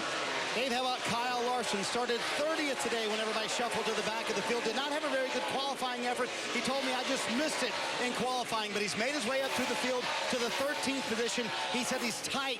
Late exit right there coming off turn 2. That's where the car gets too tight for Kyle Larson. Another one of those guys who fit in lap 73. He took fuel only, Kelly. There's the 31 of Ryan Newman, except he's got the name Buddy Baker above his door. Buddy was a friend and mentor of Ryan's. He helped him establish himself as a super speedway racer, and Ryan told me that it was a great honor to have a guy of his racing caliber help him through his career. He will be a pallbearer in Buddy Baker's funeral on Tuesday. Right now, Ryan's saying the car is way too tight. Hey, you remember the first caution of the day? David Reagan does, because it was him. He was spinning around in turn 1 of the very first lap of the race. They have recovered. They've been working on a loose race car, which is still loose and bouncy, but Reagan says it's better than what they had earlier. Mike?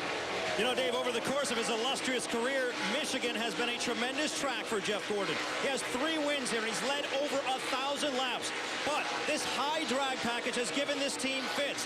Spoke with Alan Gustafson this morning, and he said they struggled in Indianapolis with it. They've changed so many things on the race car over the last several weeks trying to make it better. It just has not taken. Kelly? And now Kurt Busch comes to pit road. As I said, he's got his hands full. He's been trying to work the track bar inside the cockpit to make the handling conditions better. They're going to give him 4 tires and Sunoco fuel on this stop. And so some green flag pit stops starting to take place. Matt Kenseth, race leader, will relinquish that lead as he comes onto pit road. Again, pit road speed has to be maintained. Mike? And Martin Truex Jr. does maintain that pit road speed, comes to a stop. His last stop was lap 57. They've had a very loose race car. They'll make a chassis adjustment now on the left side. You saw the wrench go in there. A 4-tire change from Truex, who's been very quick all day. Martin. Mike, when I talked to Jason Ratcliffe this morning, the TRD cars, the JGR cars, getting a little less fuel mileage, not much, than the other cars for Matt Kenseth. He doesn't want much of a change. It's a little bit freed up. 4 tires for Matt Kenseth, the leader for much of the day.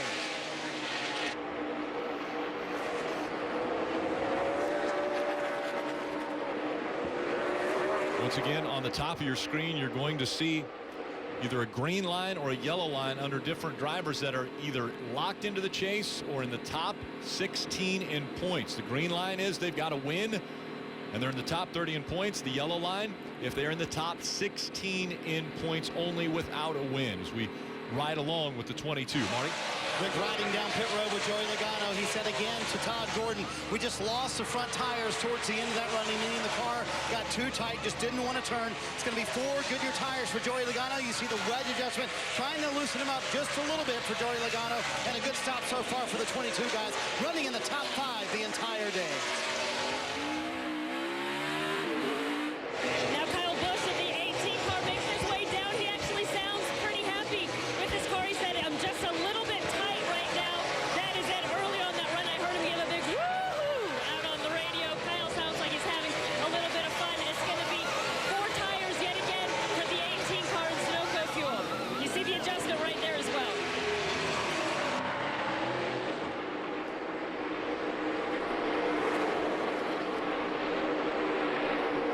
Greg Biffle is on pit road, Rick, and he has not been happy with this race car. He actually asked last time during this run, is there something wrong with my race car? But then it sort of figured itself out. Running in the back of the pack as he has been most of the day. It's dirty air. The car's handling hasn't been good. He's hoping that 4 Goodyear tires adjustments and Sunoco fuel will help his day just a little. Mike? The most encouraging thing Jeff Gordon has said about his race car all day is that it's decent. Nothing higher praise than that. They're still trying to make it better. An air pressure adjustment here. A 4-tire change on Gordon's car. Still trying to give him the magical feel he's had to the 3 victories had at the Speedway in the past. Just a quick update, guys, on the 78. We saw Martin Truex Jr. come down pit road, and he came down awfully slow. That's because he ran it to the very end of his fuel window. He was out of fuel as he came down pit road. Potentially a loose wheel for the 78.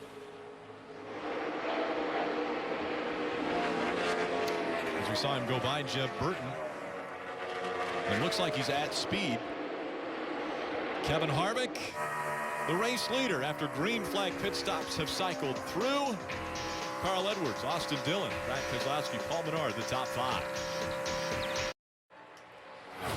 NASCAR action next week is live from Tennessee on NBCSN. Saturday at 5:30 p.m. Eastern. Sprint Cup Series racing from Bristol, presented by No Escape. And Friday, Xfinity Series racing from the last great Coliseum. Out in front of the field, Kevin Harvick. The top 9 have either come onto pit road at lap 73 or 74. So they are looking at about 6 more laps before they will have to come to pit road to cycle through their pit stops. Yeah, you're going to see here at the top of the screen we have the running order. We've also put down their last pit stop. I know it seems early with 92 to go. Why are we talking about the last pit stop? Well, all of these teams that pitted at 73 or 74, they're looking ahead at making this entire race on only 2 more stops. We saw earlier in the race when Austin Dillon stayed on the racetrack, he held the lead. So track position is going to be key here, Marty. And Steve, this is very early for Jamie McMurray and his group. Said the car was much better in traffic, but tight everywhere else. He said he had a slight vibration on that run, but not bad. You saw the wedge adjustment, 4 Goodyear tires, and packed it full of Sunoco fuel. To your point, Steve, McMurray here but the other teams are right on the edge. Like Kevin Harvick's thinking is going to pit around lap 114. That would probably put him short. Brad Keselowski can go to lap about 117. That may put him in the game where they can make it on one more stop. Getting very dicey down here on pit road and very interesting as well. And listen, Marty, this isn't the race package making fuel more important. This isn't Michigan making fuel more important. This is the crew chiefs on pit road taking every angle possible to win a race. And even before halfway, Jeff, these guys are looking at trying to get on a winning race strategy. The guys that are in the window right now that are looking to get a win that haven't got one. Austin Dillon, he's running third. Kyle Larson is fifth. Paul Menard is sixth. Another driver, Sam Hornish Jr., running eighth on this same strategy. This is what we talked about all year long. When we get down toward 5, 6, 7, 8 races to go, why not gamble? Why not try to make something happen? Give yourself a chance to win the race. If you get in the chase, anything can happen. We saw it last year with Ryan Newman. He was a few laps away from winning the championship.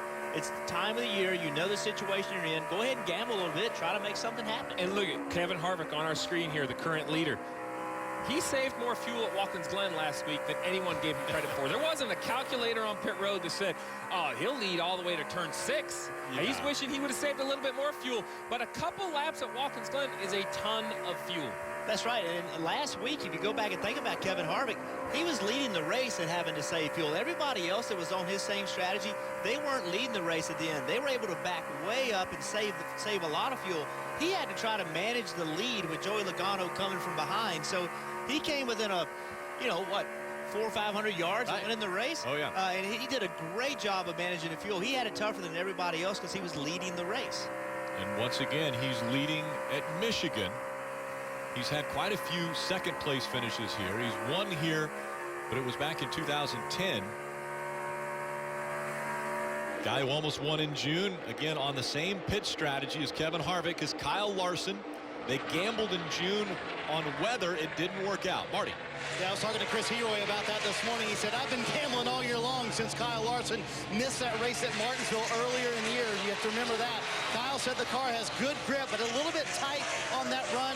They make an air pressure adjustment, trying to free him up just a little bit. 4 Goodyear tires and all the Sunoco fuel they can stand. That likely will put them, too, just a little bit short from making it on one more stop, Rick. And the reason he missed that race in Martinsville, actually fainted before the race, and we just heard the 4 out of gas. Kevin Harvick pushed it just a bit too far, slow on the racetrack. Will he make it all the way back around in time? Marty.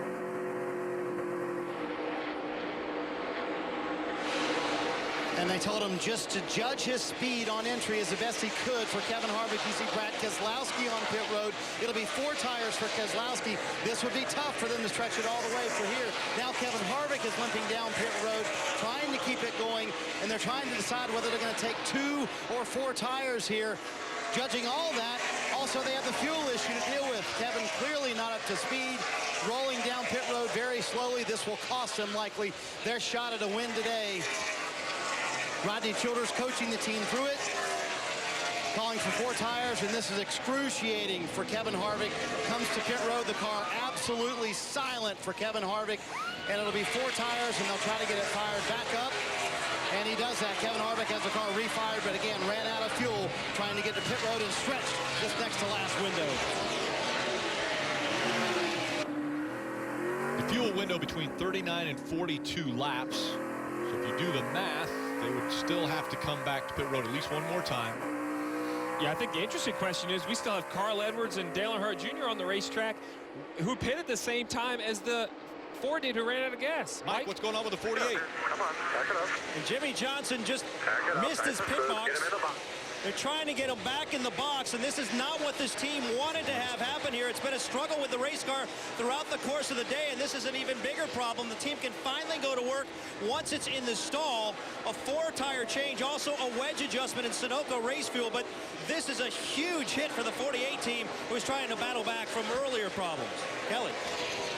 And Carl Edwards coming down pit road. He said he started off wrecking loose, but the adjustment they made on the last stop has held him about 70% of the way. He said he's still a little bit free getting into turn 3. It's going to be 4 new Goodyear tires and Sunoco fuel for the 19, Mike. Casey Kane having service done to his car now. Team working on the left side. They'll clean the grill, and he is away. Kelly. Dale Earnhardt Jr. said it's taken a long time for the car to come in that run. It started out way too loose, but got better. He's moved the track car inside the cockpit down to, you see it's going to be 4 Goodyear tires, Sunoco fuel. They're going to also make an air pressure adjustment for the 88. Matt Kenseth back in front.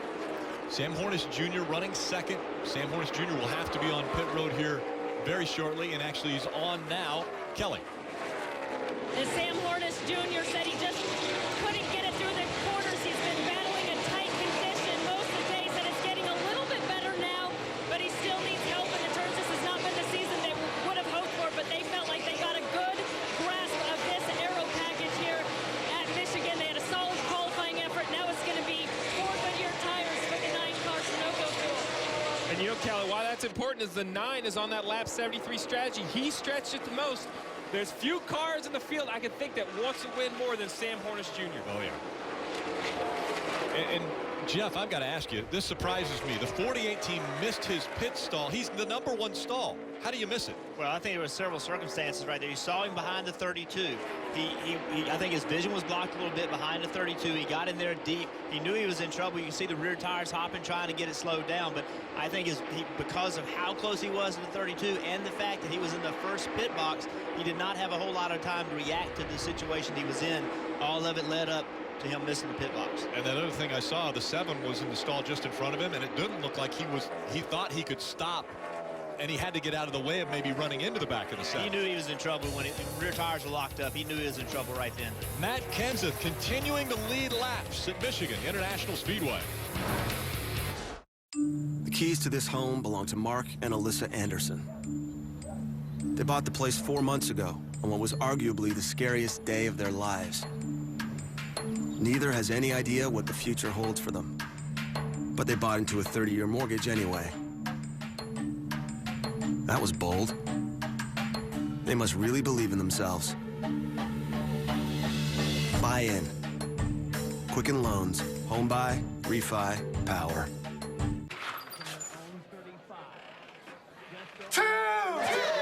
How's the queso? Tim, we need to hang out more. Tim Nato, T-Bone. Actually, my name is Brian. Tostitos rolls chips. Bring the party. The Ford Free Ride is on. Get 0% financing for 72 months for qualified buyers, so you're free from interest for 6 years. That's on every 2015 car, SUV, and truck, so you're free to choose. Plus $1,000 bonus cash direct from Ford on cars and SUVs, so you're free to save. Interest-free financing on every 2015 Ford, plus $1,000 bonus cash on cars and SUVs. Hurry, the Ford Free Ride ends soon at your local Ford dealer.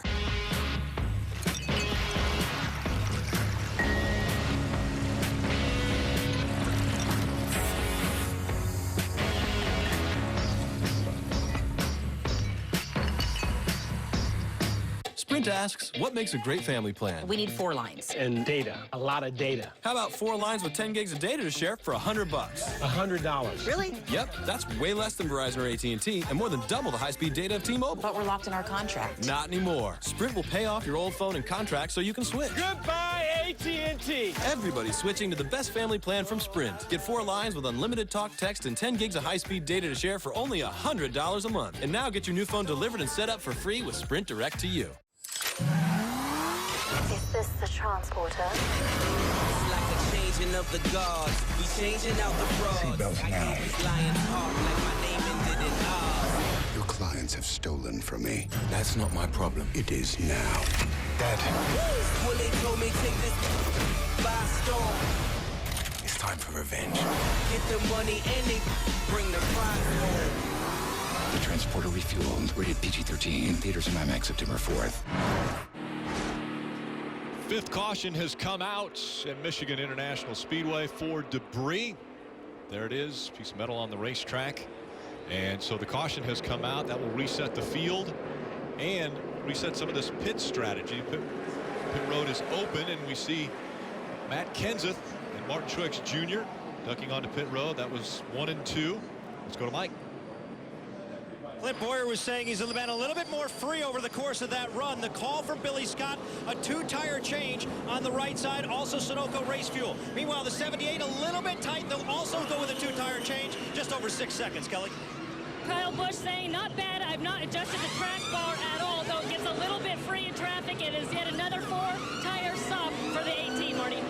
Matt Kenseth already gone, 2 tires. He said all he did on that run was gave up a little right rear grip, but he was fairly happy with it. Kenseth with a strong run continuing today and strong on pit road as well. Yeah, we take a look at the race off of pit road, brought to you by Geico. Kenseth once again winning that race off of pit road. Martin Truex Jr. holding his position. Hamlin and Logano, 2 good stops, as well as Harvick. Thank you so much. I want to take a look at the lead changes presented by Sprint. 11 lead changes, and the reason we're showing you the 19, Carl Edwards will restart up front. He did not come to pit road. You can follow Miss Sprint Cup on Twitter now for a chance to win an autographed hat from today's Victory Lane. And could it be the 19 of Carl Edwards? It's quite possible. Let's listen in to the 19. Well, at least now you get to feel that clean air we've been so hopeful for. All right. Yeah, just remember to keep being aggressive on the savings here, because I'm sure leading will get a little worse mileage than we had there. And 10-4.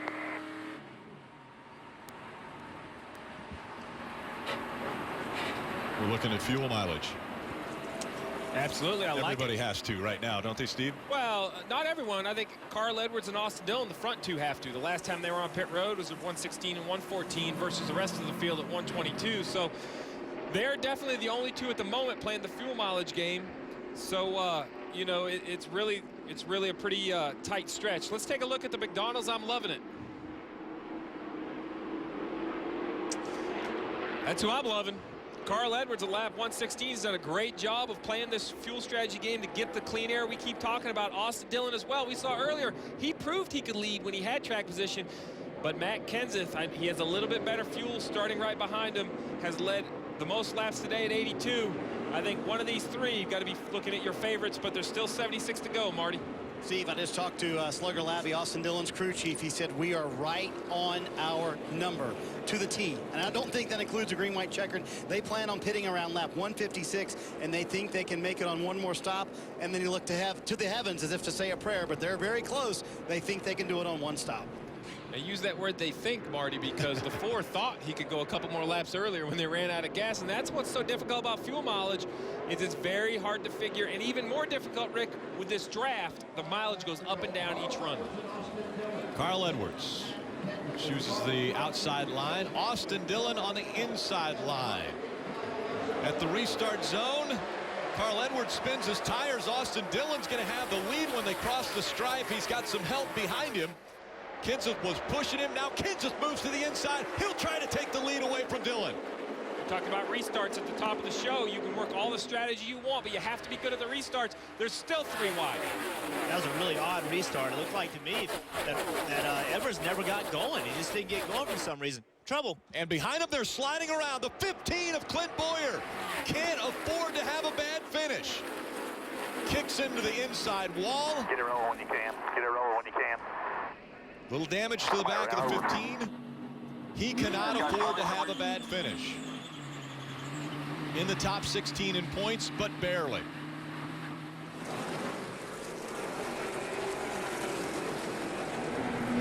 Take a look at what happened as they came out of turn number 2.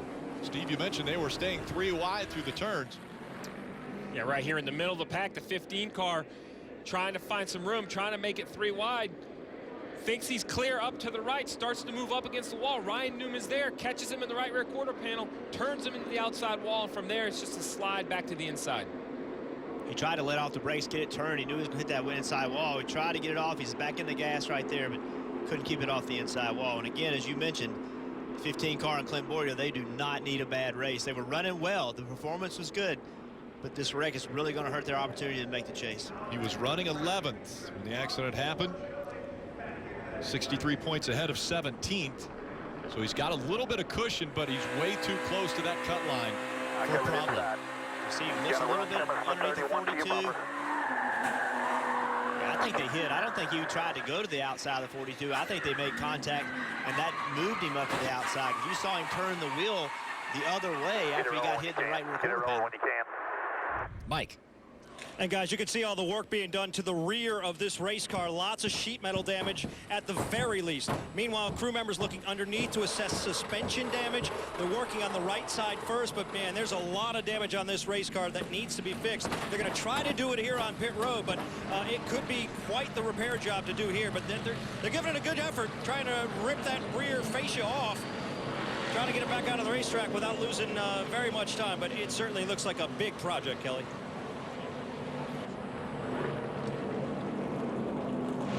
And the 31 of Ryan Newman, who also cannot afford to have a bad finish. He is one of those bubble drivers, got caught up in it. There's some damage to the right front, and there was a hole, so they needed to bring him here to pit road to try to seal that hole. And you see them giving him some tires as well while they try to repair this damage and make the most of this day. Ryan just 1 point over Clint, the other one involved in this incident. The two of them 50 points above the cutoff line. Yeah, I think that's the point, without a doubt, Kelly, is 50 points sounds like a lot, but with this point system and only getting 1 point for 43rd, 2 points for 42nd, you can lose 20, 30, 35 points very quickly when you have a problem on the racetrack. So 50 points can go away very quick. Just ask Casey Kane. Over the past couple races, he has lost an incredible amount of points. Let's listen into the radio. You have to look at both fenders. I didn't hit anything hard, but I did hit 15 there. I had nowhere to go. That was the 31 of Ryan Newman. Dave. David Reagan gets a new piece on the front of the car, right on the nose area, just to try to get the aero correct on the front of that. And Brian Patty, the crew chief, reminded them, this is our one shot, guys, so make sure it's on there tight so that we can go back to work. He restarted in the 16th position, so he was right there in the middle of it. I want to watch the in-car from the 15 again. It was really interesting to me. You can see Clint is trying to follow the 42 up the middle. Watch his hands. It looks like there was contact before. You know, he didn't look like he was turning to the right to try to fill the spot. It looked like there was contact, and then he tried to react to it. It happened really quickly. And the 15 behind the wall and in the garage.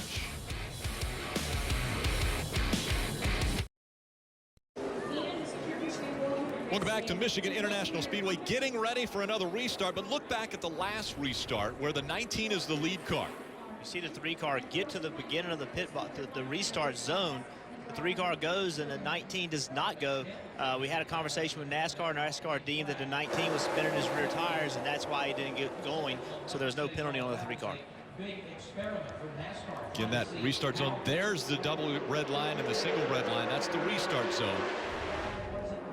And now it's time for another one. This time it's Matt Kenseth on the outside of Austin Dillon as they get to the restart zone. We're back to racing in Michigan.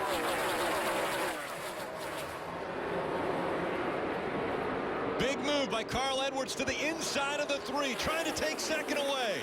Down to the bottom of the racetrack. Can he hold on? He will move up into the second spot. Joe Gibbs Racing, 1 and 2. Denny Hamlin trying to make it 1, 2, 3. Austin Dillon trying to hang on to that 3rd spot. Going into turn 3. Trying to clear the 11. And Dillon will take 3rd back away from Denny Hamlin. Kenseth, Edwards, Austin Dillon, Denny Hamlin, Paul Menard, the top 5. Kyle Busch with an aggressive move under his brother Kurt Busch in the 41. Like you mentioned earlier, big wiggle by Kurt Busch in the 41. That puts Kyle 3 wide, really tight with the 78. 78, almost a little contact with the 18 of Kyle Busch. And now Kyle Busch drops back after losing a little momentum. You see the 78 was so close to him. I'm sure that had Kyle loose and he couldn't go to the throttle as quickly as he wanted to. And now the momentum of all the cars from behind, they're coming, and he lost 3 spots. Brad Keselowski goes by in the 2. Jeff Gordon's going to try to get by in the 24. Jeff Gordon making his final Michigan start.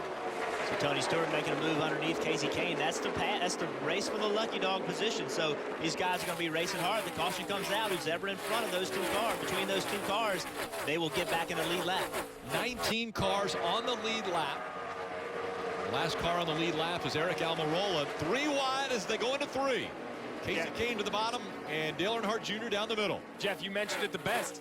These guys are racing for their race really at this point. With 68 laps to go, they have to work their way back on the lead lap.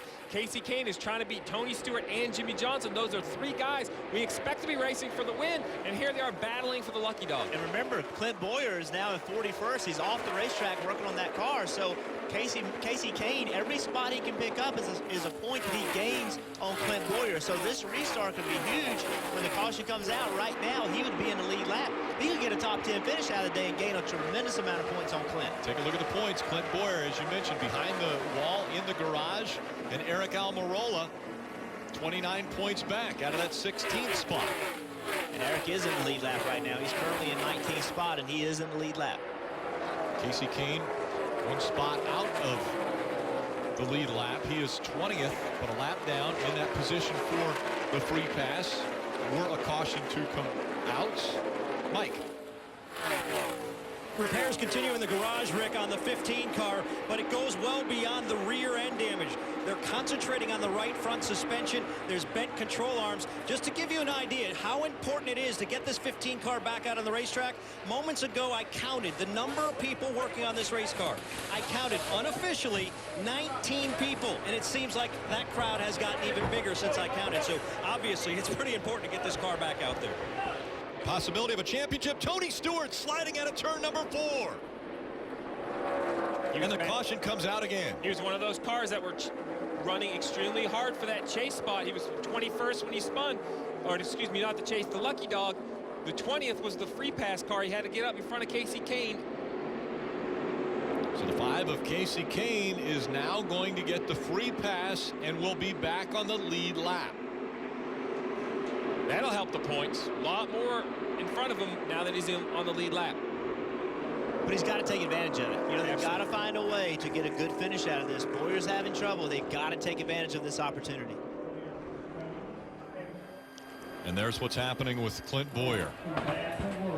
The 15 car in the garage as they continue to work not only on the front but the rear of that car. There's Tony Stewart coming through 3 and 4.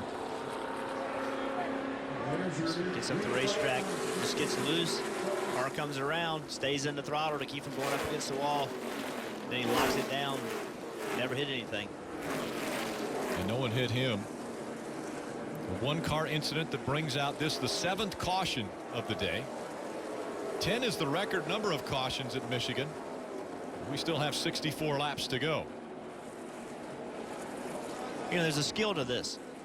He is once he got out of control, he didn't quit driving. You saw 21 get in the wall trying to avoid him, but Tony didn't quit driving. He stayed in the throttle.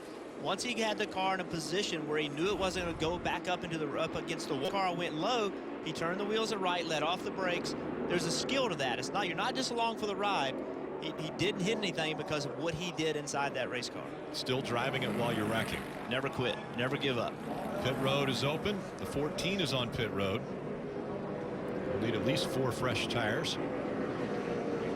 Who will come to pit road now? Matt Kenseth was on pit road at lap 122. We've only gone 14 laps since he was on pit road. Carl Edwards, it was 116 for him. That's 20 laps, half a fuel run. Yeah, I expect everybody in the top 10, top 12 to stay on the racetrack. I don't think it's valuable enough to come get tires. Everybody likes the position they're at on fuel. So we see the first taker, Brad Keselowski. He was in the 10th position.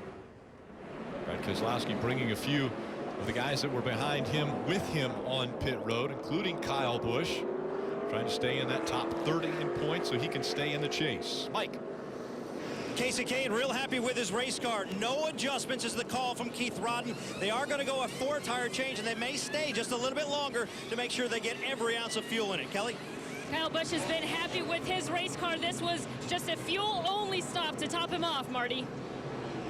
And as Steve mentioned, Brad Keselowski, the top of those cars to come down. He was running 10th. It's going to be 4 tires, pack it full of fuel, Paul Wolfe said. Make sure they get all they can in. Steve, this sort of sets them up maybe for that last stop fuel only. Who knows? So Honda still out front. They stayed on the racetrack. The reason for the caution, a wild ride for Tony Stewart.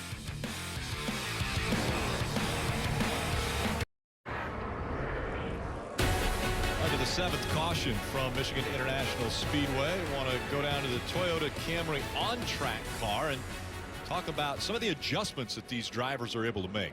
Yeah, Rick, we've talked all day long about how the cars handle very differently out in front in clean air versus back in traffic. But one tool that the drivers have is right here on the steering wheel. This switch right there allows them to move the track bar up and down on their own. They no longer have to come to pit road to make that adjustment. That's something new for this year, and that's what these drivers are using. As they get back in traffic and their car gets free, they have to lower that track bar, secure the car up, and get the car handling at least closer to how it handled when it was in clean air. Yeah. We heard some of the spotters talking about it a little while ago. They said that the drivers are moving them more today than you've ever heard them moving. They're moving them from the beginning of the run to the end of the run, and then also based on where they are in traffic. They're just wearing the things out, trying to help the cars while the cars are in different situations. Matt Kenseth back out in front. He's already led 95 laps of this race. This is what they had to say on the radio just moments ago. Still 11 to spec, approximately the same thing, crazy.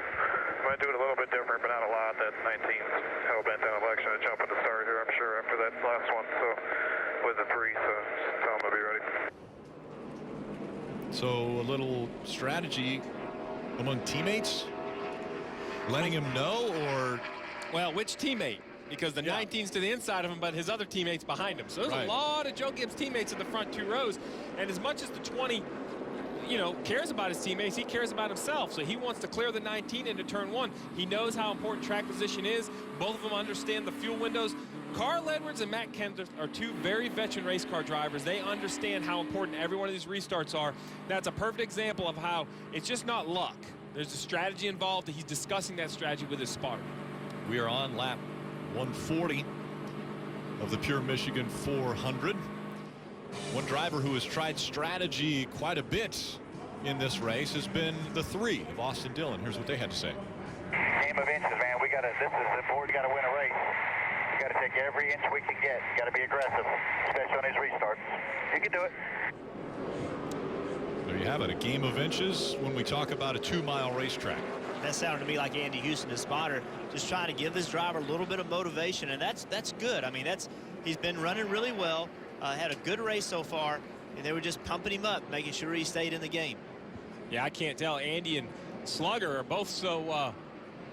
But what's happened to the 19? He's on the apron. I don't understand why he's down. Now he's going to try to come back up and take his position. Now you have to maintain a cautious pace or caution speed. The caution lights come back on. 31. Now they're saying potentially the 19 will have to go behind the 31. Inside lane. Yeah, if you slow down, and you don't maintain position, they're going to put you back. The cars can pass you. Once you slow down, that's what you're taught to do, pass. You see a car have a problem, mash the throttle and go by. Listen, go ahead, Kelly. And Carl just came over and said, no electric, no electric. One of the batteries is gone dead or something. So that's the issue there with the 19. And that wouldn't matter if the car was running, but I'm sure Carl Edwards, who's saving fuel, shut his car off, much like what we saw with AJ Allmendinger last week at Watkins Glen. When you shut the car off, you have to have battery juice to crank the car back up. That is the one scary part about saving fuel. You're right along. He shuts it down, saving fuel.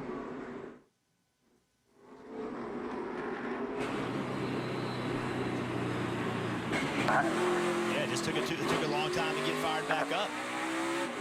You can see what he did. What he did was he wasn't using the starter switch. He put the ignition on, and he's got it in gear, and he's just letting the rear tires turn the transmission and ultimately turning the engine, and that fires the engine. But the engine just didn't fire. If you don't maintain a reasonable speed under caution, you lose those spots. And we saw Marcus Ambrose lose a race because of that very situation, trying to save fuel, shutting the car off, couldn't get it fired back up. Now we see Carl Edwards lose 5 positions on the inside line, which means he's losing almost 10 spots. Everyone knows there's that risk. Why do you shut the car off? Because it saves a ton of fuel. It's easy to say, well, you can't do that. If you can't do that, then you have one arm tied behind your back versus everyone else you're trying to fuel race. You have to do that. Absolutely. You absolutely have to do it. And as we heard the spotter say to Austin Dillon, it's a game of inches. Get everything you can, be aggressive. Well, he's on the inside line as the Fans back on their feet here at Michigan. Green flag back in the air.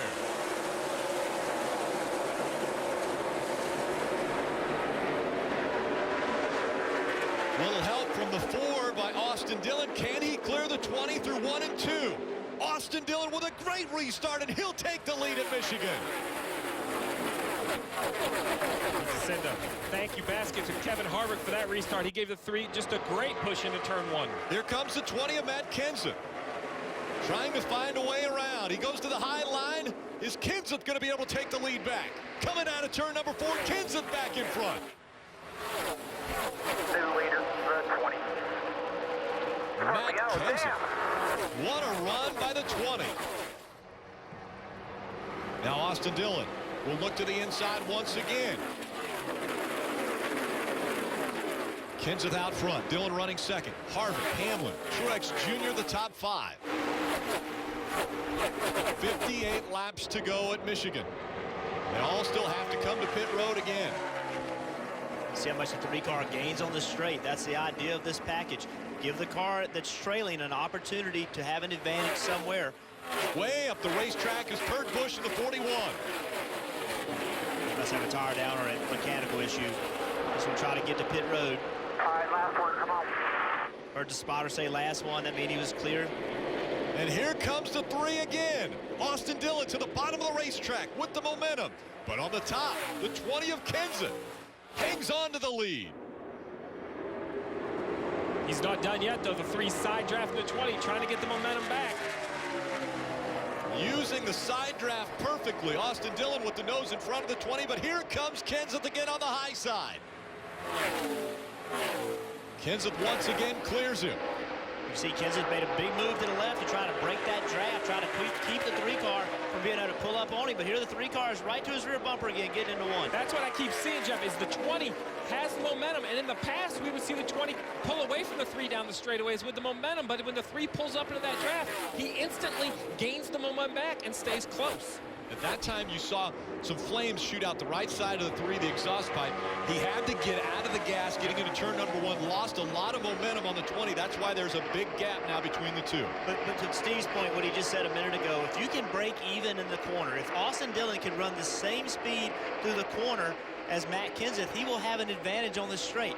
That's what it's hard to do because you're losing that air when you are in second, but that's the whole key. Try to maintain position and then use the straights as an advantage. 27 of Paul Menard has been dropping back. Menard was running 6th. This is the shot I want to see, Rick, though. Now the 3 is 4, 5, 6 car lengths back. Can he use that draft as we see the 78 of Martin Truex? We talked about how fast of a car he has here today. Inside the 11 of Denny Hamlin, completing the pass, trying to get that track position back. And the 19, after having a miscue under caution, restarted 11th. He's back up to 4th. You can see the 11 3 laps in on the 78 on the straight. Race leader Matt Kenseth has a 7/10 of a second lead over Austin Dillon. Kevin Harvick running 3rd. Carl Edwards up to 4th. Truex Jr. 5th. Take a look back at Kyle Larson. We talked about restarts being important. Watch Kyle Larson on the outside. Look how loose he gets right here. The only thing that saved him spinning out was the wall. He ended up getting the right rear. I think he got the right rear in the wall right here. That pulled him back around. Look at this. Saved it. Never hit with the right front. Lost a lot of spots, but it could have been a lot worse. You call that loose, I call that crashed. That is a heck of a save. Paul Menard still trying to get by the 11. Denny Hamlin. And as the laps continue to wind down, it seems as though these drivers are figuring out this high drag package. We saw it with Austin Dillon, able to get up next to Kenseth, able to make the pass on Kenseth, then Kenseth able to return the favor and get back out in front. Some of these drivers waiting for 2 to get side by side in front of him, then slingshotting past both of the drivers. That was a perfect example. We could talk about the package in the air, but these drivers know what they're doing as well. Denny Hamlin hasn't run the white line in 3 and 4 in the last 3 laps. But as the 27 looked low into turn 3, what's the 11 do, Jeff? He rolls all the way down to that white line, shuts the air off to the 27. That's part of defensive driving. That's what he's doing to try to pull away from Paul Menard. Paul Menard running 7th. You get to see all the action, though, as we go NASCAR nonstop here on NBCSN.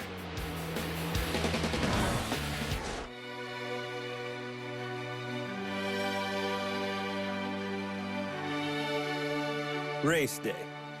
There's no other day quite like it.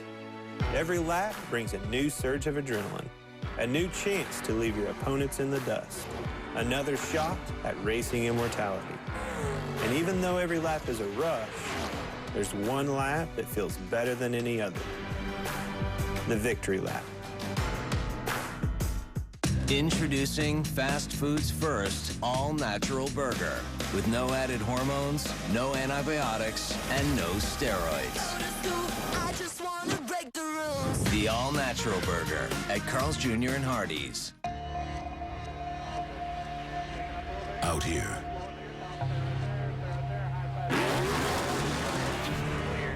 seconds mean everything. That's why, in here, we work so hard to shave them. When a second matters, science matters. Mobil 1, energy lives here.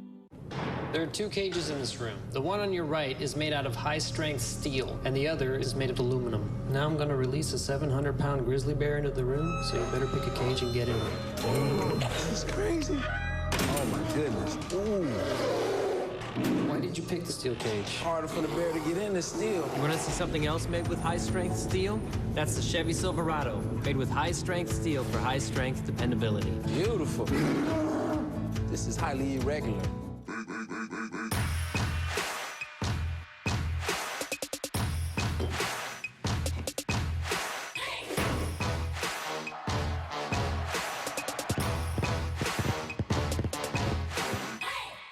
Found it. Appliances. Now we just need a guy.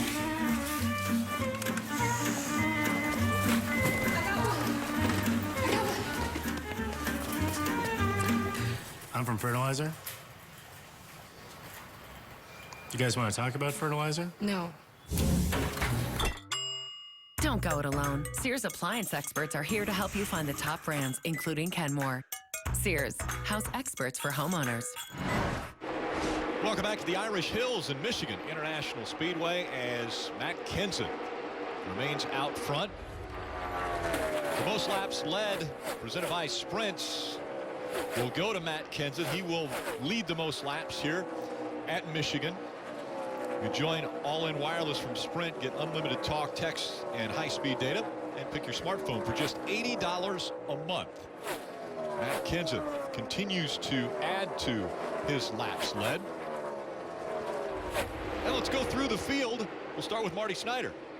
Rick, Matt Kenseth has locked it up to lead the most laps today. He's led 110 laps. He actually apologized to the guys on the radio, sort of jokingly, for the excitement on the restart. And then he said once he got out front, quote, "I'm out of here." And he certainly has checked out so far, trying for his 3rd Michigan win. You know, Austin Dillon really gave it a good run on that restart. Now, talking to Slugger Labby about this yesterday, he said that has been one of the main focuses between he and Austin Dillon, getting him better on restarts. On Sundays, he hands him a drive, and he has to watch that video all week long and learn what he did on restarts and how he can do it better. Big point of emphasis, he's been able to keep it up front. How about the recovery in 3rd for Kevin Harvick? Ran out of fuel earlier, lost a ton of track time. In fact, was 31 seconds behind.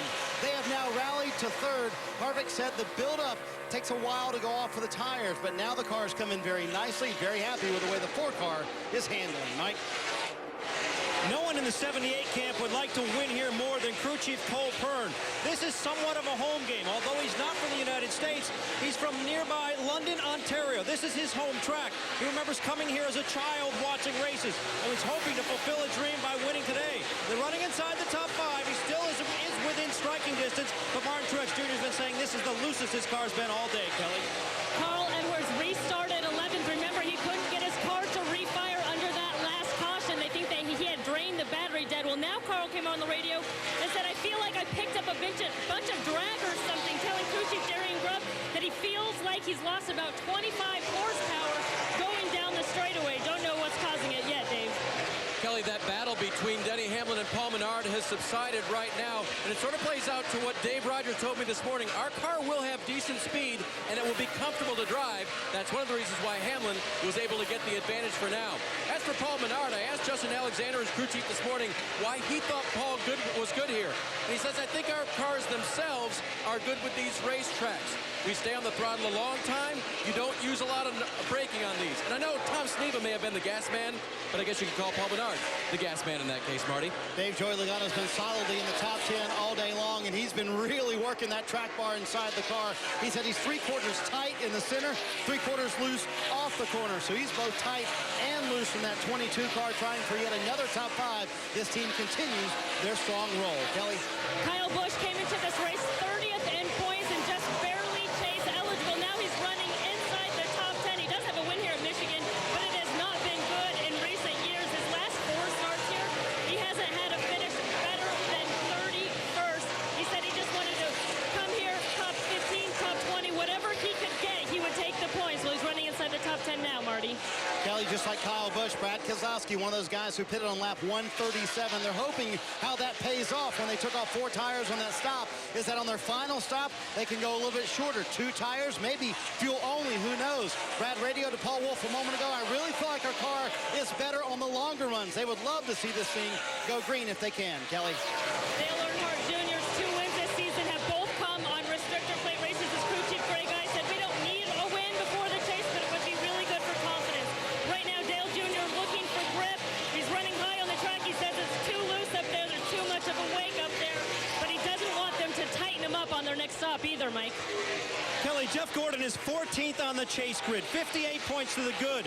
Earlier this week, he was asked about that particular cushion in points, and he laughed and said, what cushion? He doesn't feel comfortable at all. He feels like he would love to have a win. He said we don't necessarily need a win, but we want one to make us feel a little bit easier. He said, though, if we can't get a win, a top 10 will help us along the way. They're 12th right now as they approach that goal, Kelly. Mike, Ryan Newman expressed similar sentiments to me, said he did not feel comfortable coming into this race. 15th in points, just 51 points ahead of the chase cutoff line, but his crew chief Luke Lambert said he is comfortable with the team, that the direction I should say the team is headed.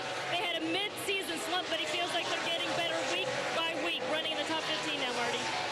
Kelly, we started the day talking to Jamie McMurray, the highest runner of the guys who have not won this year in the chase grid. I asked him, are you a little bit worried about these restarts today because they're predicted to be so crazy? They've turned out to be crazy, but McMurray said, no, we have to be aggressive. We have to stay aggressive in these final 4 regular season races to lock ourselves into the chase. If he can do that, it'll be the first time Jamie McMurray has ever done that in his career. Really loose right now for McMurray on the track, Mike.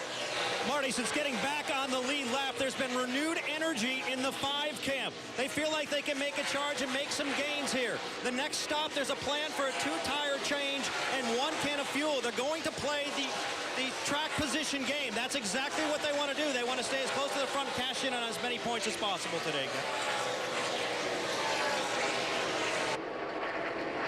15 was in the garage. They made it back out on the track, turned a couple laps, but obviously they want to check to make sure everything is holding up, Mike.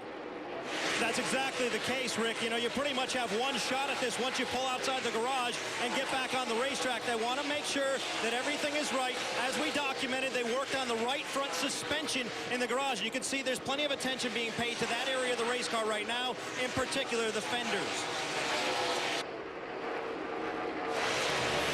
Pit road starting to get busy here. Martin Truex Jr. on pit road as well. This could be probably his last stop of the day. We'll see. 38 laps to go, 4 tires and fuel for Truex. Kelly? Earl Edwards said he had felt like he lost about 25 horsepower on the straightaways. He's also saying that the 19 is just a little bit tight. It is 4 tires and fuel for the 19, Marty. Kelly, Kevin Harvick pits from 30, said his car just a little bit looser towards the end of that run, but very happy with how it handled. We'll see where the cycles them out. Pitting a little bit earlier, not going to take any chances on running out of fuel again.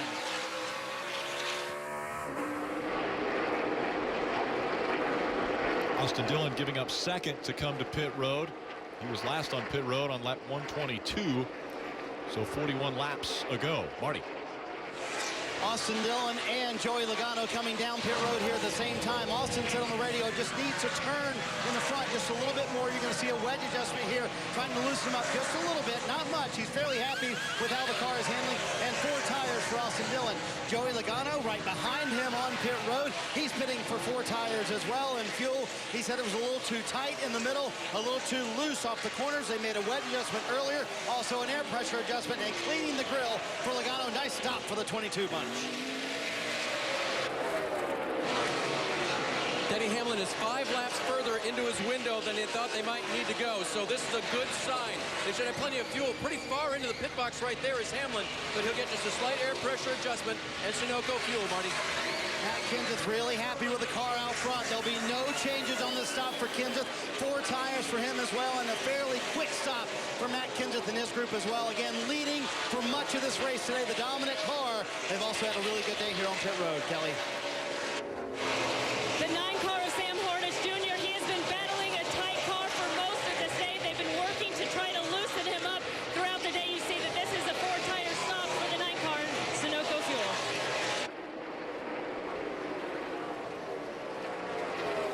Sam Hornish Jr., one of those drivers that wants to be a spoiler, potentially steal a win here at Michigan, as you see the 48 come in front of your pit stall, Mike. It's been an adventure for Jimmy Johnson today. He had a cut-down tire at one point. He overshot his pit stall at another point. This time, though, it looks like a pretty good stop. Looking at a 4-tire change on the 48 team. No adjustments, and he's off the jet. Any strategy playing out that you guys are seeing as we stay green? It's been pretty straightforward at this point. All of these guys that have pitted have felt that they're in their final fuel window. Everyone has taken 4 tires. The question will be with Kyle Busch and Brad Keselowski running longer if they're going to take less than 4 tires. Mike? Kasey Kahne on pit road now. They're going to make a chassis adjustment. You can see the wedge wrench was put in. Right side service complete. They swing around to the left side. A 4-tire change, also an air pressure adjustment for Kasey Kahne. Kyle Larson coming down pit road, and they said his car was extremely loose on this run.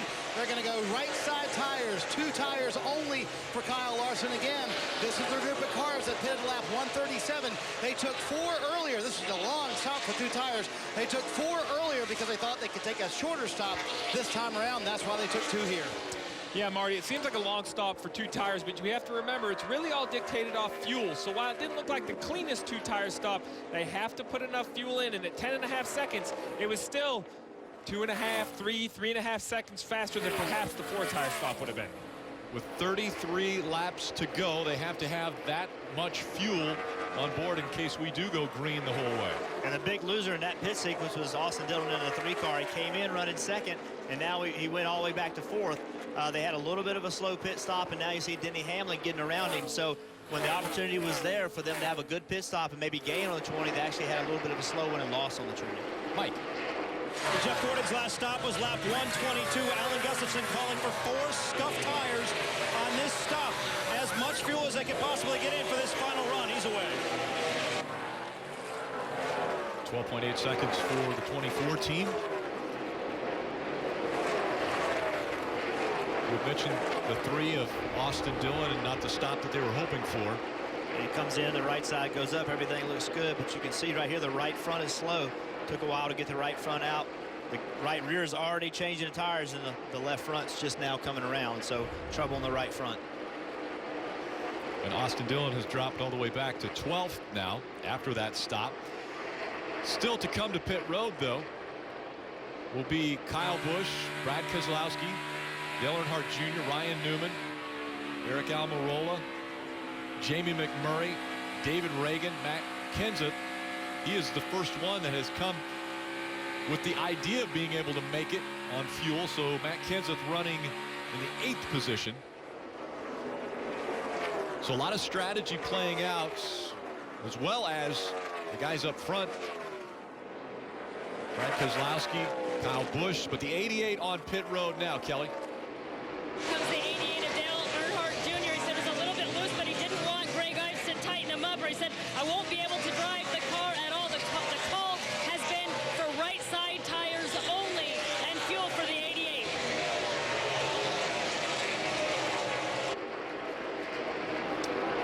see the advantage, 9.4 seconds on the pit stop for Dale Earnhardt Jr. That's a little bit quicker than some of the other guys, Dave. Greg Biffle is in, still a lap off the pace today. Tough day for the 16 bunch. Really haven't done what they want to accomplish here at a track where they've won 4 times in the past. Big chassis adjustment to try to get Biffle to the end. Marty? And guys, a lot of debate on the 2-car radio. Brad Keselowski and Paul Wolfe. Brad kind of wanted 4 tires, but didn't think 2 would gain them that much track position. What's more important today, tires or that all-important track position? It's going to be a 2-tire stop, and that's it for Brad Keselowski. Kelly? Ryan Newman saying that he's still just a little bit too tight. They're going to add a little tape to the grill. It was 2 tires and fuel and an air pressure adjustment for the 31. Brad Keselowski's pit stop, 7.1 seconds. That could be the difference if we stay green. Kyle Busch still out front. He came to pit road at lap 137 the last time, as did Eric Almirola, Jamie McMurray, David Reagan. The one McMurray on pit road. Marty. Jamie McMurray coming down pit road. He said it feels like the motor just bogs down when he's in the high line, so he had to run low for much of that run. Said he needs to be freed up just a little bit. Matt McCall said, go on me. Going to be 2 tires and all the fuel they can stand to get into the finish of this race. Holding from McCall, he sends him out back on the track. Kyle Busch, he also is on pit road now, following after McMurray, who's leaving pit road. Kyle Busch now coming in for his service, Kelly. And he's saying, hey, get the balance of the fuel just right, and we should be good to go. The calls for 4 tires for the 18. They've been giving him 4-tire stops all day long, and it's paid off as he's worked his way from the back of the field well inside the top 10. It has to be a different mentality for the 18 team. Instead of just doing a 2-tire stop, trying to save as much time, get back out there, do they have to be more cautious because they're right on that line of finishing 30th in points? They've got to be inside the top 30 in points if they want to make the chase. Well, I think at this point they have to be deliberate. It doesn't appear that they've had the fastest car here today. You know, Matt Kenseth is still out in the lead, although Kevin Harvick in the 4 has chopped into his lead a little bit. The 18 needs to be a little conservative because he needs those points, where the 43 on screen of Eric Almirola, you know, he's the example of a guy who needs to win a race. He's currently leading this race. He definitely needs to come to pit road for fuel, but looking for a caution, maybe something that would open up his opportunities, Dave. David Reagan is on pit road. He calls crew chief Brian Patty. I don't know what to tell you to make it better. It's really, really good right now. So they're just going to take 2 right tires and get him fuel to the end.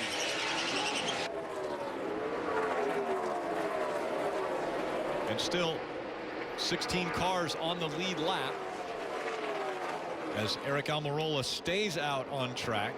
As you mentioned, he'll have to come to pit road soon. Yeah, and behind him, about 13 seconds behind him, is Matt Kenseth, who's already pitted, had his service. Really, the race at this point is between the 20 of Matt Kenseth and the 4 of Kevin Harvick. They're running 2nd and 3rd on the racetrack, but with Eric Almirola needing fuel, the assumption will be that that's the race. And those 2 are separated by 3 seconds right now. There's Matt Kenseth. You also see the 15. Clint Bowyer back out on the racetrack. They've got to make sure they maintain 43.19 seconds. That's the minimum speed to be on the track. As we see Eric Almirola, he comes to pit road now, Dave. And Eric told his crew chief, Trent Owens, we've worked so hard to get where we are. Let's not be too aggressive on fuel. So they bring him in just a little bit early. Trent told me this morning they changed everything on this race car from practice, and they went from a 30th starting position to run in the top 10 most of the afternoon. It may not be the win that Eric Almirola needs, but it was a big improvement over where they started the weekend at Michigan. So the green flag pit stops have cycled through. Matt Kenseth back out front. Kevin Harvick 3.7 seconds back in 2nd. Martin Truex Jr., Denny Hamlin, and Austin Dillon, the top 5 at Michigan. The Ford Free Ride is on. Get 0% financing for 72 months for qualified buyers, so you're free from interest for 6 years. That's on every 2015 car, SUV, and truck, so you're free to choose. Plus $1,000 bonus cash direct from Ford on cars and SUVs, so you're free to save. Interest-free financing on every 2015 Ford, plus $1,000 bonus cash on cars and SUVs. Hurry, the Ford Free Ride ends soon at your local Ford dealer. The other portion carries over, but you have to use the whole portion of data from the current month before you use the rollover portion from the previous month. And that portion resets after 1 month. All I want is something unlimited and the phone that I want. All in for one price. Anything for you, David Beckham. Okay, then. Don't let AT&T's pricing confuse you. Get all-in wireless from Sprint with unlimited talk, text, and high-speed data, and even your pickup smartphone is included for just $80 a month, all in for one price. You should see me when I play basketball. Oh, hey, look, it's Kevin Durant. Hey, we're drinking your Kevin Durant signature slushes. Can you give me one? No. I play for him. All right. One-on-one? On one? What? Now what are you gonna do? Don't go to the left, go to the right. Did go right. No, not your right, my right. What are you talking? Ooh, we got slushed. Oh, he got slushed. Up your game with the new Kevin Durant Signature Candy Slush, part of our Slush headquarters. And try one of our delicious Master Blasts. This is how you Sonic.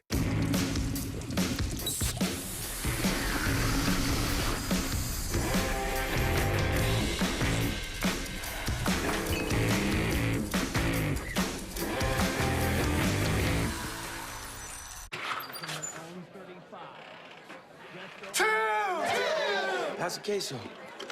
Tim, we need to hang out more. Tim Nato, T-Bone. Actually, my name is Brian. Tostitos rolls chips. Bring the party. Lily Baker is preparing for college. She'll use that education to get a job. She'll use that job to buy a home. This is Lily Baker. Her mom just refinanced their home and is putting an extra $312 a month toward Lily's tuition. Lily is about to take over the world. Who's with her? Buy in. Quicken Loans. Home buy, refi, power. NASCAR on NBCSN is brought to you by The Transporter Refueled in theaters and IMAX September 4th. And by Sprint. Check out the new All-In plan at sprint.com/all-in. 20 laps remaining at Michigan. We've completed 180. 127 of those have been led by Matt Kenseth. How does this affect the chase grid with how people have run today? Especially Clint Bowyer after getting into the inside wall after coming off of turn 2. He has lost 26 points to Eric Almirola. You look a lot closer now at the cut line. And I think more importantly than losing to Almirola, look how much he's lost to Ryan Newman. And so the reason that's important is if we get a new winner, then Clint Bowyer would be knocked out. So he now is almost 30 points behind Ryan Newman. To me, that's the bigger issue, is that you got to protect not only from behind, but you also got to protect the guys coming back to you because of a new winner coming in. So this could be a costly race for Clint Bowyer. He is praying there are no new winners. It's in his best, unless he's one of them. Right. But it's in his best interest for there not to be a new winner, and then he can continue to race for points. If so, he'll be okay. But if not, then he could be in big trouble. And a reminder at the top of your screen when we talk about the chase, underneath the drivers' names, if you see a green line, that means that they have won. And around goes to 48. Jimmy Johnson around again. Looks like he has damage on the right front. And the caution comes out for the 8th time. Damage to the right front of the 48. And runs flat. He was running 22nd and into the first stall, which is their stall. David Reagan in the 55 will receive the free pass as they will go to work on the 48. Yeah, that splitter bar is pushed back. That's what he was hitting with that large hammer. That bar is really tough, though. It takes a lot of force to bend one back towards the right front tire. Really, you see how much more difficult it was to get the right front tire out. Really hard to try to get bent back forward. And that splitter bent over beneath the car as well. Take another look at what happened. Just lost it all by himself, like we saw Tony Stewart do, very similar. They got in the grass, and the grass is what damaged the nose. So he lost it all by himself, and the penalty for being in the grass, it just destroyed the front end, much like we saw with Kyle Busch in practice. But you know, this team isn't in sync. They're not running well. They don't have the speed. They're making mistakes. You know, they've found a way every year to be better when the chase started, but they're not in sync right now. And as we look forward, just 4 races, including this one, to go, they've got to start getting into sync, because we've got some drivers making their way onto pit road, led by the 22 of Joey Logano. Kelly. As we see Dale Earnhardt Jr. making his way down pit road, he had been pretty happy with his car. This is going to be a 4-tire stop for the 88 to give him fresh rubber for these last 16 laps of this race, Marty.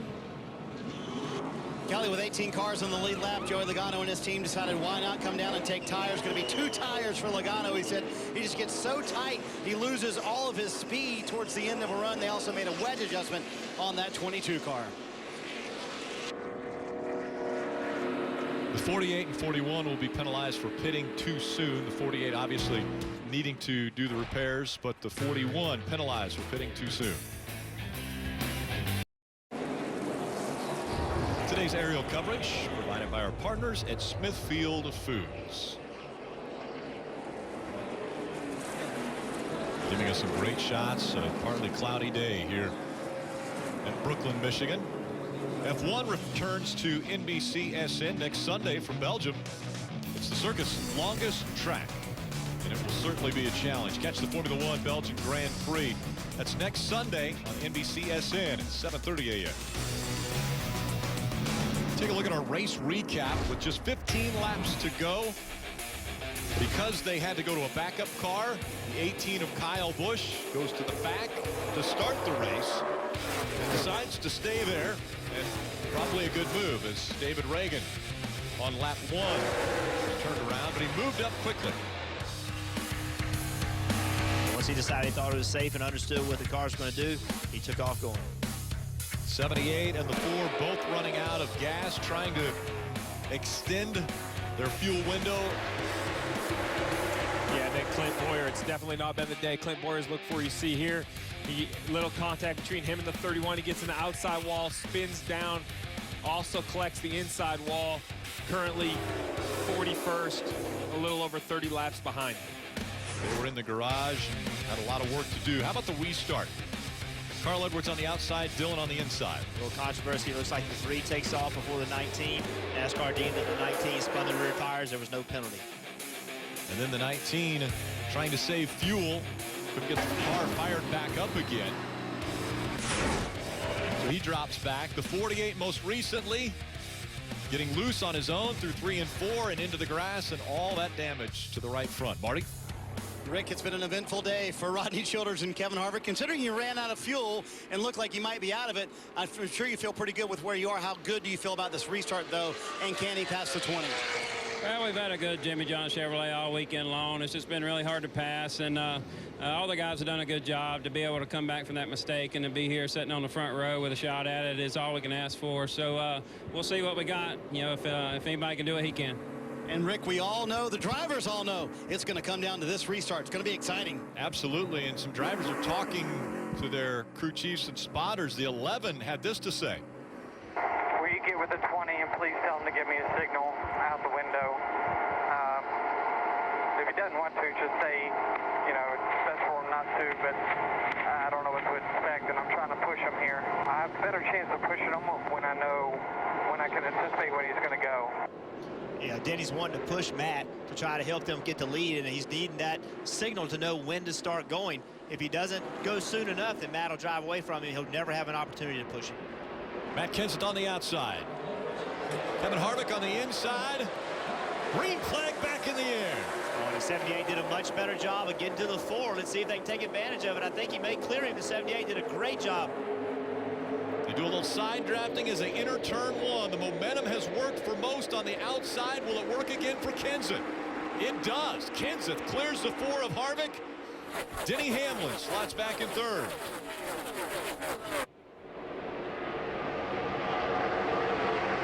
Into turn number 3, jockeying for position.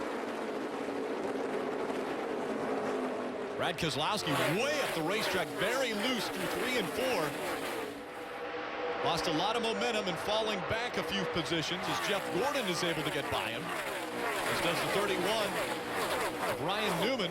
All the way down to the apron goes Dale Earnhardt Jr. in the 88. Kenseth, Harvick, Hamlin, Truex Jr. and Austin Dillon the top 5.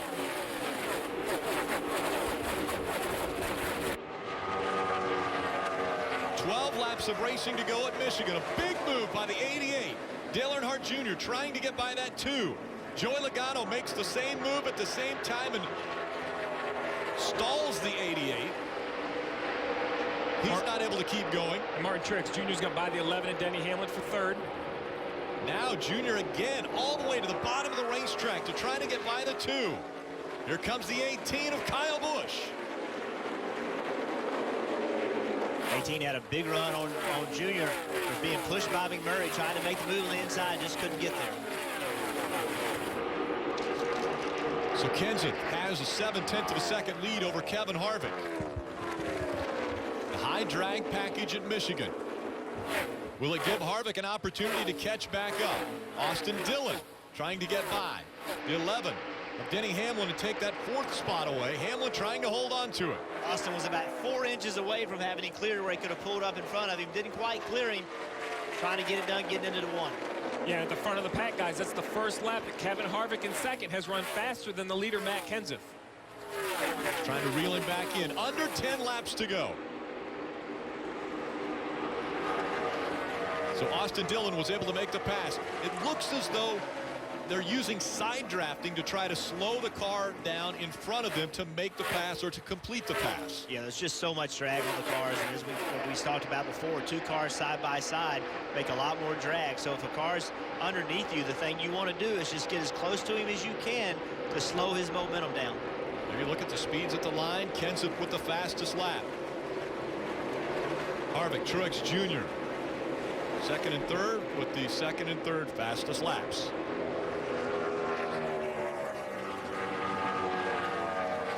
Big move for the 22. Joey Logano trying to get by Paul Menard. Separating themselves by a great distance to see if they can keep that momentum up. And Logano will complete the pass.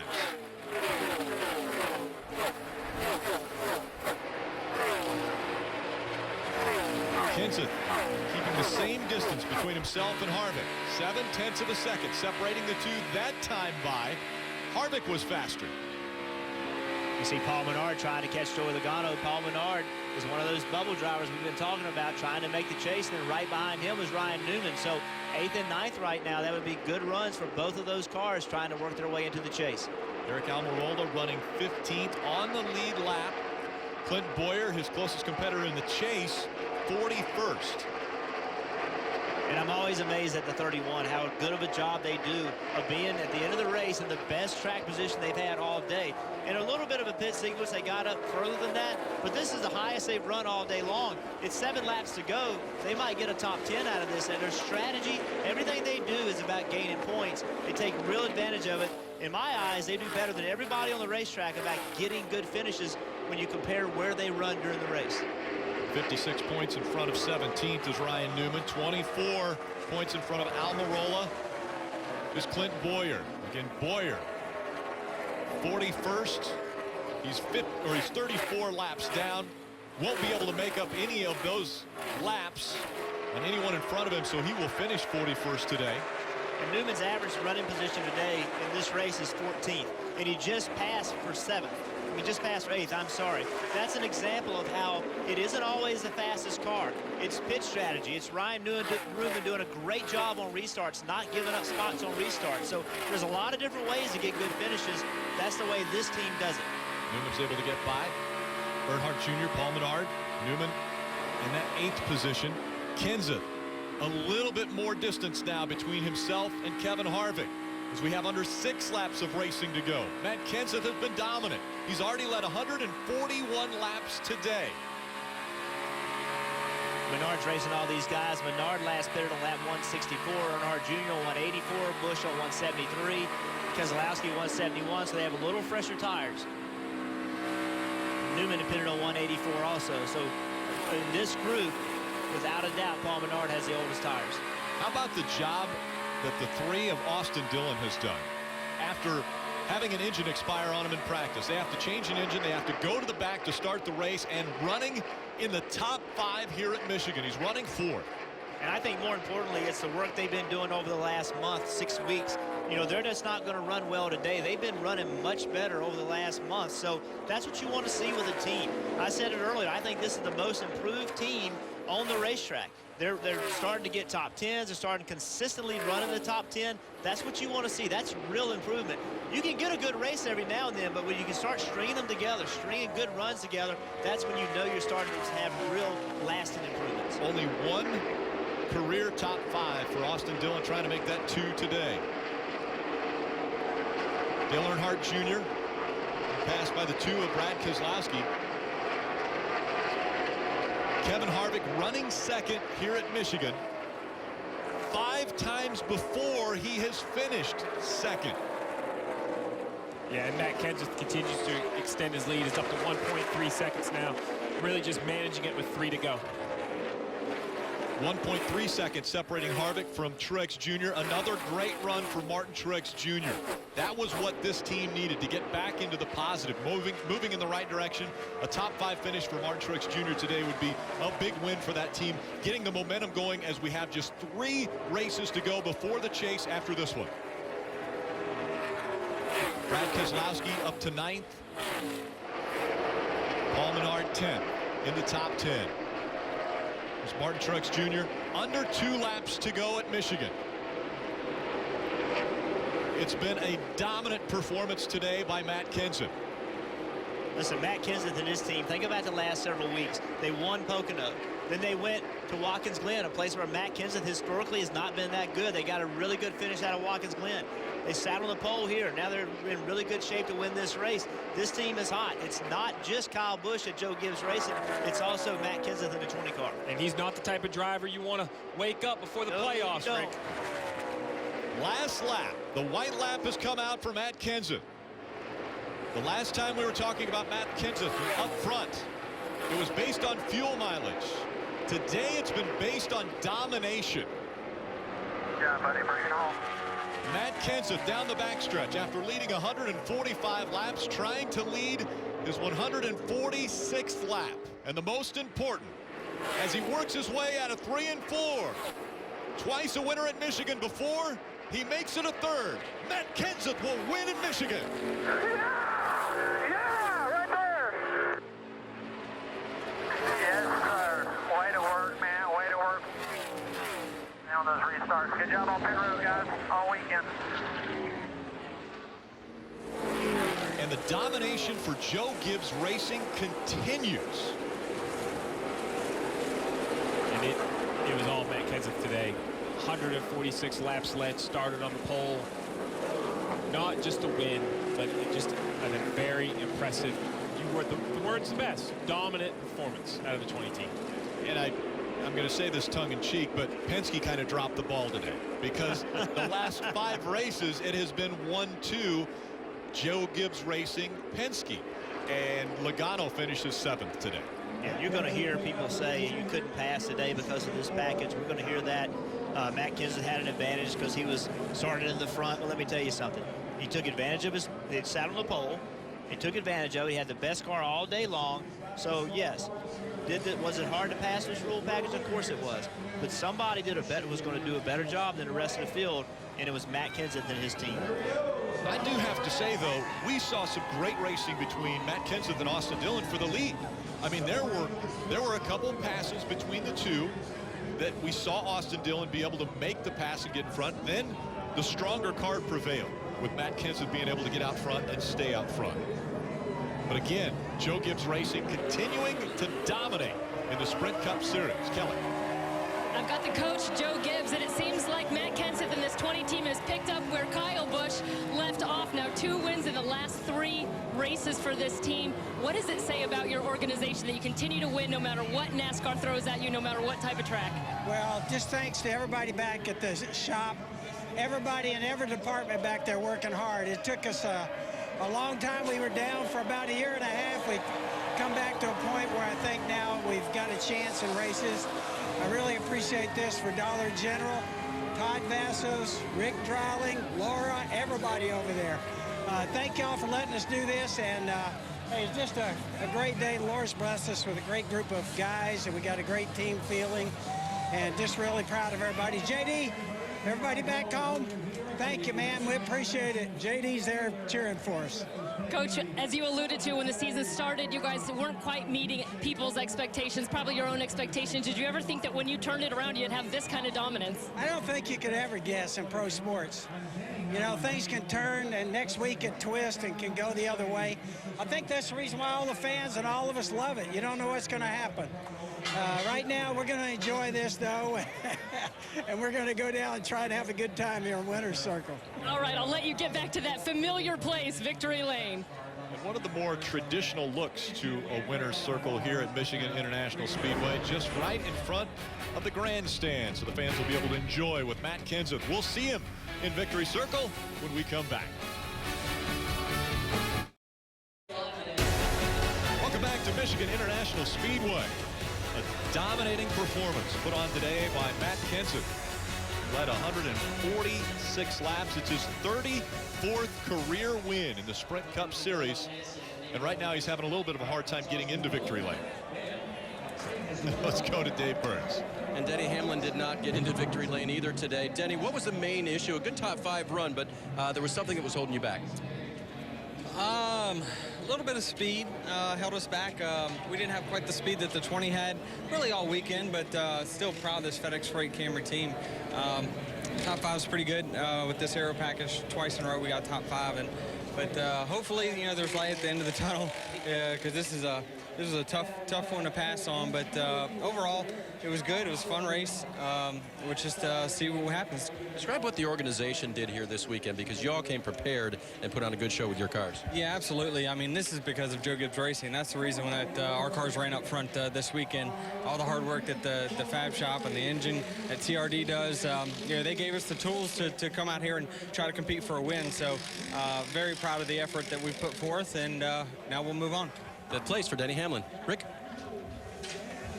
So Joe Gibbs Racing, 1st, 5th, 6th, and 11th. Kyle Busch finishing 11th and putting a little more distance between himself and 31st. Marty Snyder.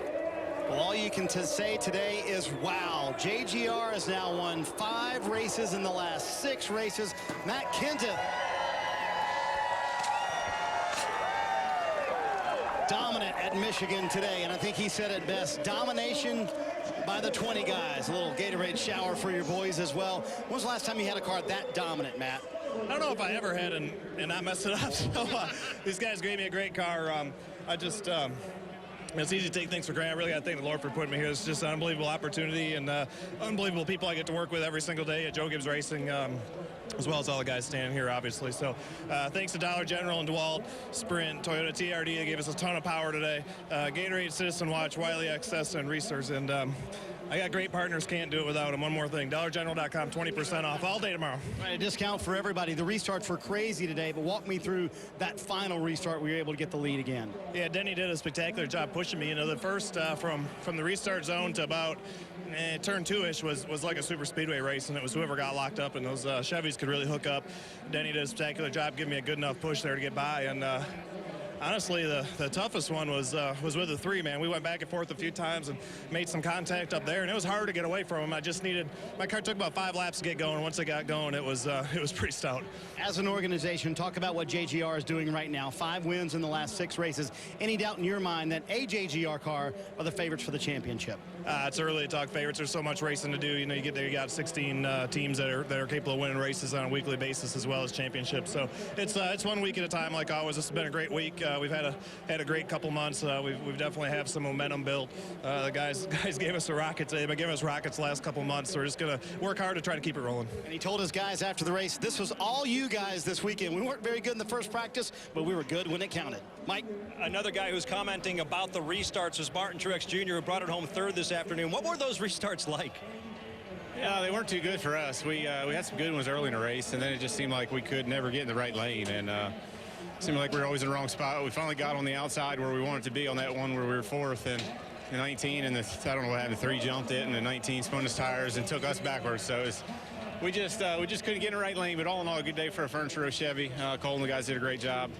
We had a loose wheel at one point in the race and lost some track position, and then just fought all day. We passed a lot of cars. Just could never get that track position we needed to fight for the win. Felt like we were as good as maybe as good as the 20, close at least, and it'd have been nice to see if we could have fought it out with him. It seems like it's been a long time coming, these top fives. It's been a while. Do you feel like you're gaining momentum, heading in the right direction as we get closer to the chase? Man, honestly, we've really had momentum. We've had such fast cars. I feel like, I really feel like Watkins Glen, we had to race one and we got a flat. And, I felt like Pocono, we were right there and with, the fastest car at the end of the race and ran out of gas. So we've been doing what we need to. We've probably been gambling a little bit too much and maybe being a little bit too aggressive. But all in all, the guys have brought fast race cars. And if we can just, not make mistakes and be consistent and execute, there's no reason we can't run the top 5 every week and contend for some more wins. So got a couple more weeks before the chase and, we're gearing up for that, and hopefully we'll be able to come out of the box strong when it starts. This was definitely a strong run for Martin Truex Jr., third here in Michigan, Dave. 6th for Carl Edwards today, safely in the chase. What did you learn about competition here with this package in your race car?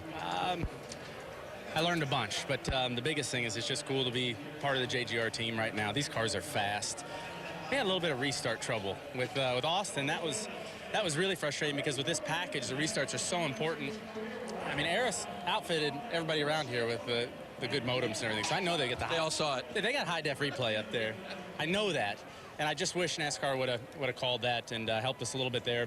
But anyway, it probably didn't matter. We had some sort of electrical issue, dropped back, had a really fun restart, and then got back up to 6th, I guess. But just really good day for Matt and for everybody. Even no matter what package, our guys have been working hard. TRD, all of our guys at JGR and Eris, it's been good. Strong day for all the Gibbs cars. Rick? Absolutely. The reason to celebrate, especially for the 20. Late in that race, something caught my eye. Steve, we were watching the car and the right side skirt looked to be flared out. And we knew because of last year, the rules, they said you can't flare that out. But you've looked back at it and you've seen how this happened. Yeah, the competitor in me saw it in the closing laps, and I wanted to know how that side skirt got to where it was. There's a distinct rule that says you can't flare these side skirts on purpose, but we're going to see here at the lap 100 pit stop for the 20 of Matt Kenseth. As you watch the jack man, he's attempting to put the jack under the jack post. He misses. It peels the side skirt up. He slides it back underneath. He catches the post. That is, without a doubt, not on purpose. If you were going to flare the side skirt for an advantage, you wouldn't want to do it way closer to the rear tire, out underneath the tailpipes. That would be an advantage. That right there is really lucky that the jackman did a good job of not tearing the entire door off the car. He recovered so well that I didn't even see it on the pit stop, but the competitor never goes away. And as I saw him making those laps, I wanted to know how that skirt got there, and it was definitely a mistake there, Marty. Well, let's talk to Jason Ratcliffe about that. A lot of people talking about that right side skirt. When did that happen and what happened? It probably was I think it was the third stop, maybe the second one. It was green flag stop. Jackman came in there, got underneath the jack post, and Matt rolled forward a little bit. And actually, it slowed the stop down quite a bit. I would like to sit here and say that was by design. But, yeah, that's what happened. The jack slid under it, and they had to reset. And obviously bent the side skirt. Do you think that made a tremendous advantage for you guys or not really? No, I would say we were leading by a pretty good margin before that happened. So I don't know. It probably didn't hurt anything, obviously, but I think either way we had a pretty good Dollar General Camry today. I asked Matt this question. When was the last time he had a car this dominant? When was the last time you made a car this dominant? I don't know. I would say the last race that I remember would probably be Kansas 2013. We sat on the pole and led a lot of laps and ended up putting it in victory lane. So that's probably similar to this. All right, there's a lot of trophy celebrating going on, so we're going to go let Jason go and enjoy that with his race team. Rick? Absolutely. There's not a much better answer than that happened about lap 100, and we led 146 laps. So I would say that Jason Ratcliffe, he did a spectacular job. He assembled a very fast 20 Dollar General Toyota, and Matt Kenseth did a great job, and they ran well, as did most of the JGR cars did there, Kelly. Yeah, Kyle Busch, remember, he started from the rear of the field in a backup car. You bring it home in 11th, Kyle. You pad that points position over 30th place. How successful was this day for you? It was a success. It wasn't what we wanted, no doubt. We had a really, really fast car yesterday in practice, and I screwed up and wrecked that car. So it was a winning car, maybe not the winning car, but congratulations to our teammate Matt Kenseth and the 20 bunch. It's really good times for Joe Gibbs Racing right now. Guys are doing awesome. So Our interstate batteries Toyota Camry was good today. You know, a lot better car than I expected to have, so real proud of all my guys. Can't thank them enough for all the long hours they put in last night and this morning to get me prepared and ready with a good piece to go out there and do our best. And you know, if all things worked out a little bit better, maybe we would have finished 4th or 5th, but you know, where we ended up there, just outside the top 10, doesn't matter. You know, we just got to continue on with our points gathering and go on to next week. All right, a solid day for the 18 team, Rick. Very impressive. We'll take a look at the results. Matt Kenseth, Kevin Harvick, Warren Truex Jr., Austin Dillon, Denny Hamlin, all top 5 finishes today. The second top 5 finish in the career of Austin Dillon. Kyle Busch, we just talked to Kyle Busch. Great recovery starting last on the day. Paul Menard, Kyle Larson, Eric Almirola, 14th, and Casey Kane. I know 15th isn't great, but that's a rebound from the tough luck they've had in the last few weeks. Sam Hornish finishing on a lead lap in 19. Greg Biffle had a disappointing day. I know they had high hopes coming into Michigan, a place they've been so good. Yeah, the big picture when you look at some of these drivers, Jimmy Johnson, a bad finish for that team, comes home 39th, but even worse, the 41st finish for Clint Bowyer, finishing 41st. And of course, Clint Bowyer right on the bubble. He's on that cut line, 16th, now only 23 points in front of Eric Almirola. Yeah, and with 3 races still before we set the chase at completely different racetracks, Bristol, Darlington, Richmond, there's a lot yet to be determined on who's going to make the playoffs. And for more post-race coverage, we go to our infield studio. We send it over to Chris Devoto, Kyle Petty, and Brian Vickers. Thank you, Rick. There you see the celebration continuing in Victory Lane. Our set is located with a bird's eye view of that celebration. There you are. We're waving right now. There you see us up on top of the suites here at Michigan International Speedway. And don't look now, but the most consistent driver, one of the most consistent drivers in NASCAR, is quickly becoming one of the flashiest, Brian. He really is. You know, they came here wanting more passes with this package. They didn't anticipate how good Matt Kenseth was going to be. I mean, he was unstoppable today. I mean, the whole Joe Gibbs organization. And a lot of credit goes to Toyota. They've really stepped up their game as well. You saw it throughout all 4 cars. And even Clint Bowyer. Clint Bowyer had one of the better races. Up until the accident, he was running really strong. He was up front most of the race. So you see that, but they were not counting on Matt today. Yeah, and you know, the package was not going to change a lot. I think it helped some things. It may have hurt some other things. Typical Michigan race. If we'd have had a caution late, you always have a great finish, but the way it was, you weren't going to beat that 20 car today. It was dominant. Yeah, he was dominant. And the last time he joined us here on our post-race show, I think the wheels almost fell off the thing. It was one of the most entertaining post-race shows we've had. Matt Kenseth is going to work his way up to talk to us a little bit later. But we are going to break down a whole lot of action here from Michigan. And then coming up after our post-race show, the premiere of Mob Steel. That's coming up on NBCSN. It's where classic cars become modern street machines. The Mob Steel folks were here at the racetrack. I saw the guys in the media center. They had a great time. Mob Steel premieres after our post-race show with new episodes every Wednesday at 10 Eastern on NBCSN. But coming up next, we're going to talk about Matt Kenseth, that 20 car. We're also going to tell you about some of your other favorite drivers coming up next.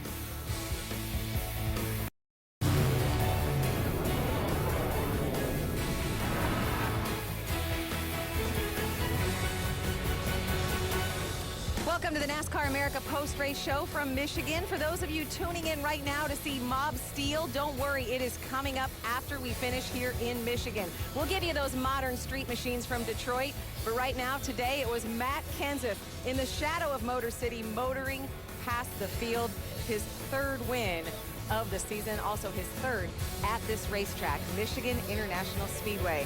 But it was also a win for some of the drivers trying to get into the chase. Of course, some others losing ground. Here is the chase grid as it stands right now. There you see the 11 in yellow. They are in with the wins. Jamie McMurray continues to be the first guy, Kyle, without that win. But boy, Clint Bowyer, what a day for him.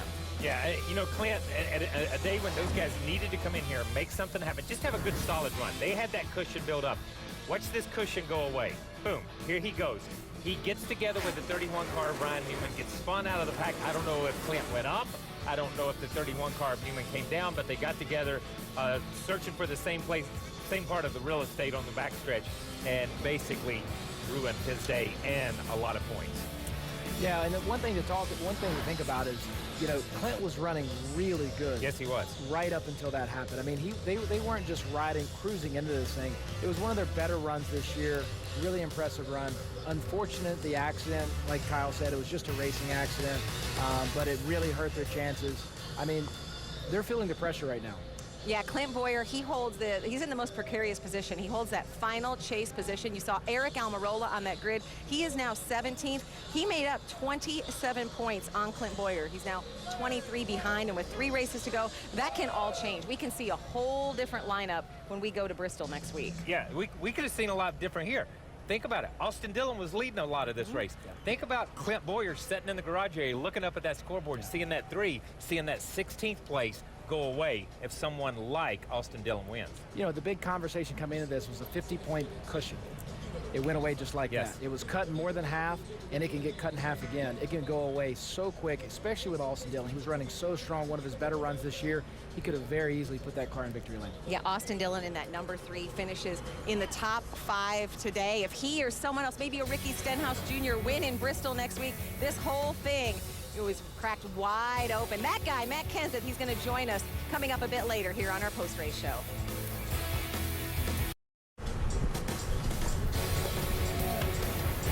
Moments ago, the champagne was flowing in victory lane here at Michigan International Speedway. Kenseth taken off after some of his crew members. This is the 3rd time they've celebrated like this season. Here are your top 10 results today. There you see Kevin Harvick, the 5th runner-up finish in the last 6 races here at Michigan for Harvick. But because he's in the top 10, it means tomorrow is a Bloomin' Monday at Outback Steakhouse. Mention Bloomin' Monday or a Harvick top 10 to your server to receive a free Bloomin' Onion with your purchase. The other name, the one we keep talking about, is Austin Dillon. There you see him in 4th. Moments ago, he caught up with our Dave Burns. Well, a career best 4th for Austin Dillon and leading laps here at Michigan. Talk about your afternoon and how this all worked out for you. Yeah, I just want to thank Dow for sticking with us. This is a great run for them in their hometown. And Slugger did a great job making that call at the beginning. We were saving fuel like crazy, trying to get our track position back. It worked out. Caution fell perfect, and then we had a fast car. Just got a little too tight. Lost a little track position at the end, and then we fought our way up. But just career day, like you said, is very special, and hopefully we can build on this. You were dicing a lot there for the lead. What was it like to drive that car with this rules package today? Yeah, it was fun. I had fun racing Matt out front. I just couldn't lead very well when we got out front. It was a little bit of a learning experience, I think, for me. You know, Matt's been up there a lot in his career. For me, it was my first time, so I'll learn from it and get better next time. A career day and a learning day as well for Austin Dillon.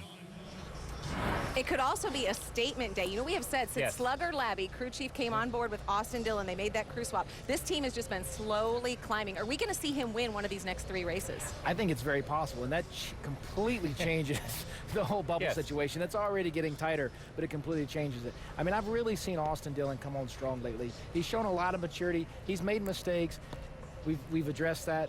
But he's shown a lot of maturity on and off the racetrack, and I think you can see the passion. He loves the connection with him and his crew chief, and that means so much. That relationship, as Kyle will tell you, is so critical to the success on the racetrack. Yeah, here's what I like. 2nd top 5 finish. This was not a top 5 finish. He drove that car to a top 5. That's not a finish. That's you did your job. The team did their job. He did his job. This is not we see a top 3 or a top 4 when you have a fuel mileage race and you just end up finishing there. He put that car where it needed to be all day long. Matt Kenseth said in victory lane, hardest restart was going up against Dillon. He kept coming back. He kept coming back. That speaks volumes when somebody like Matt talks like that. You know, something else I really liked right there is he owned it. Yeah. He didn't make excuses. He says, you know what, I got up there, I fought for it, and I learned from it.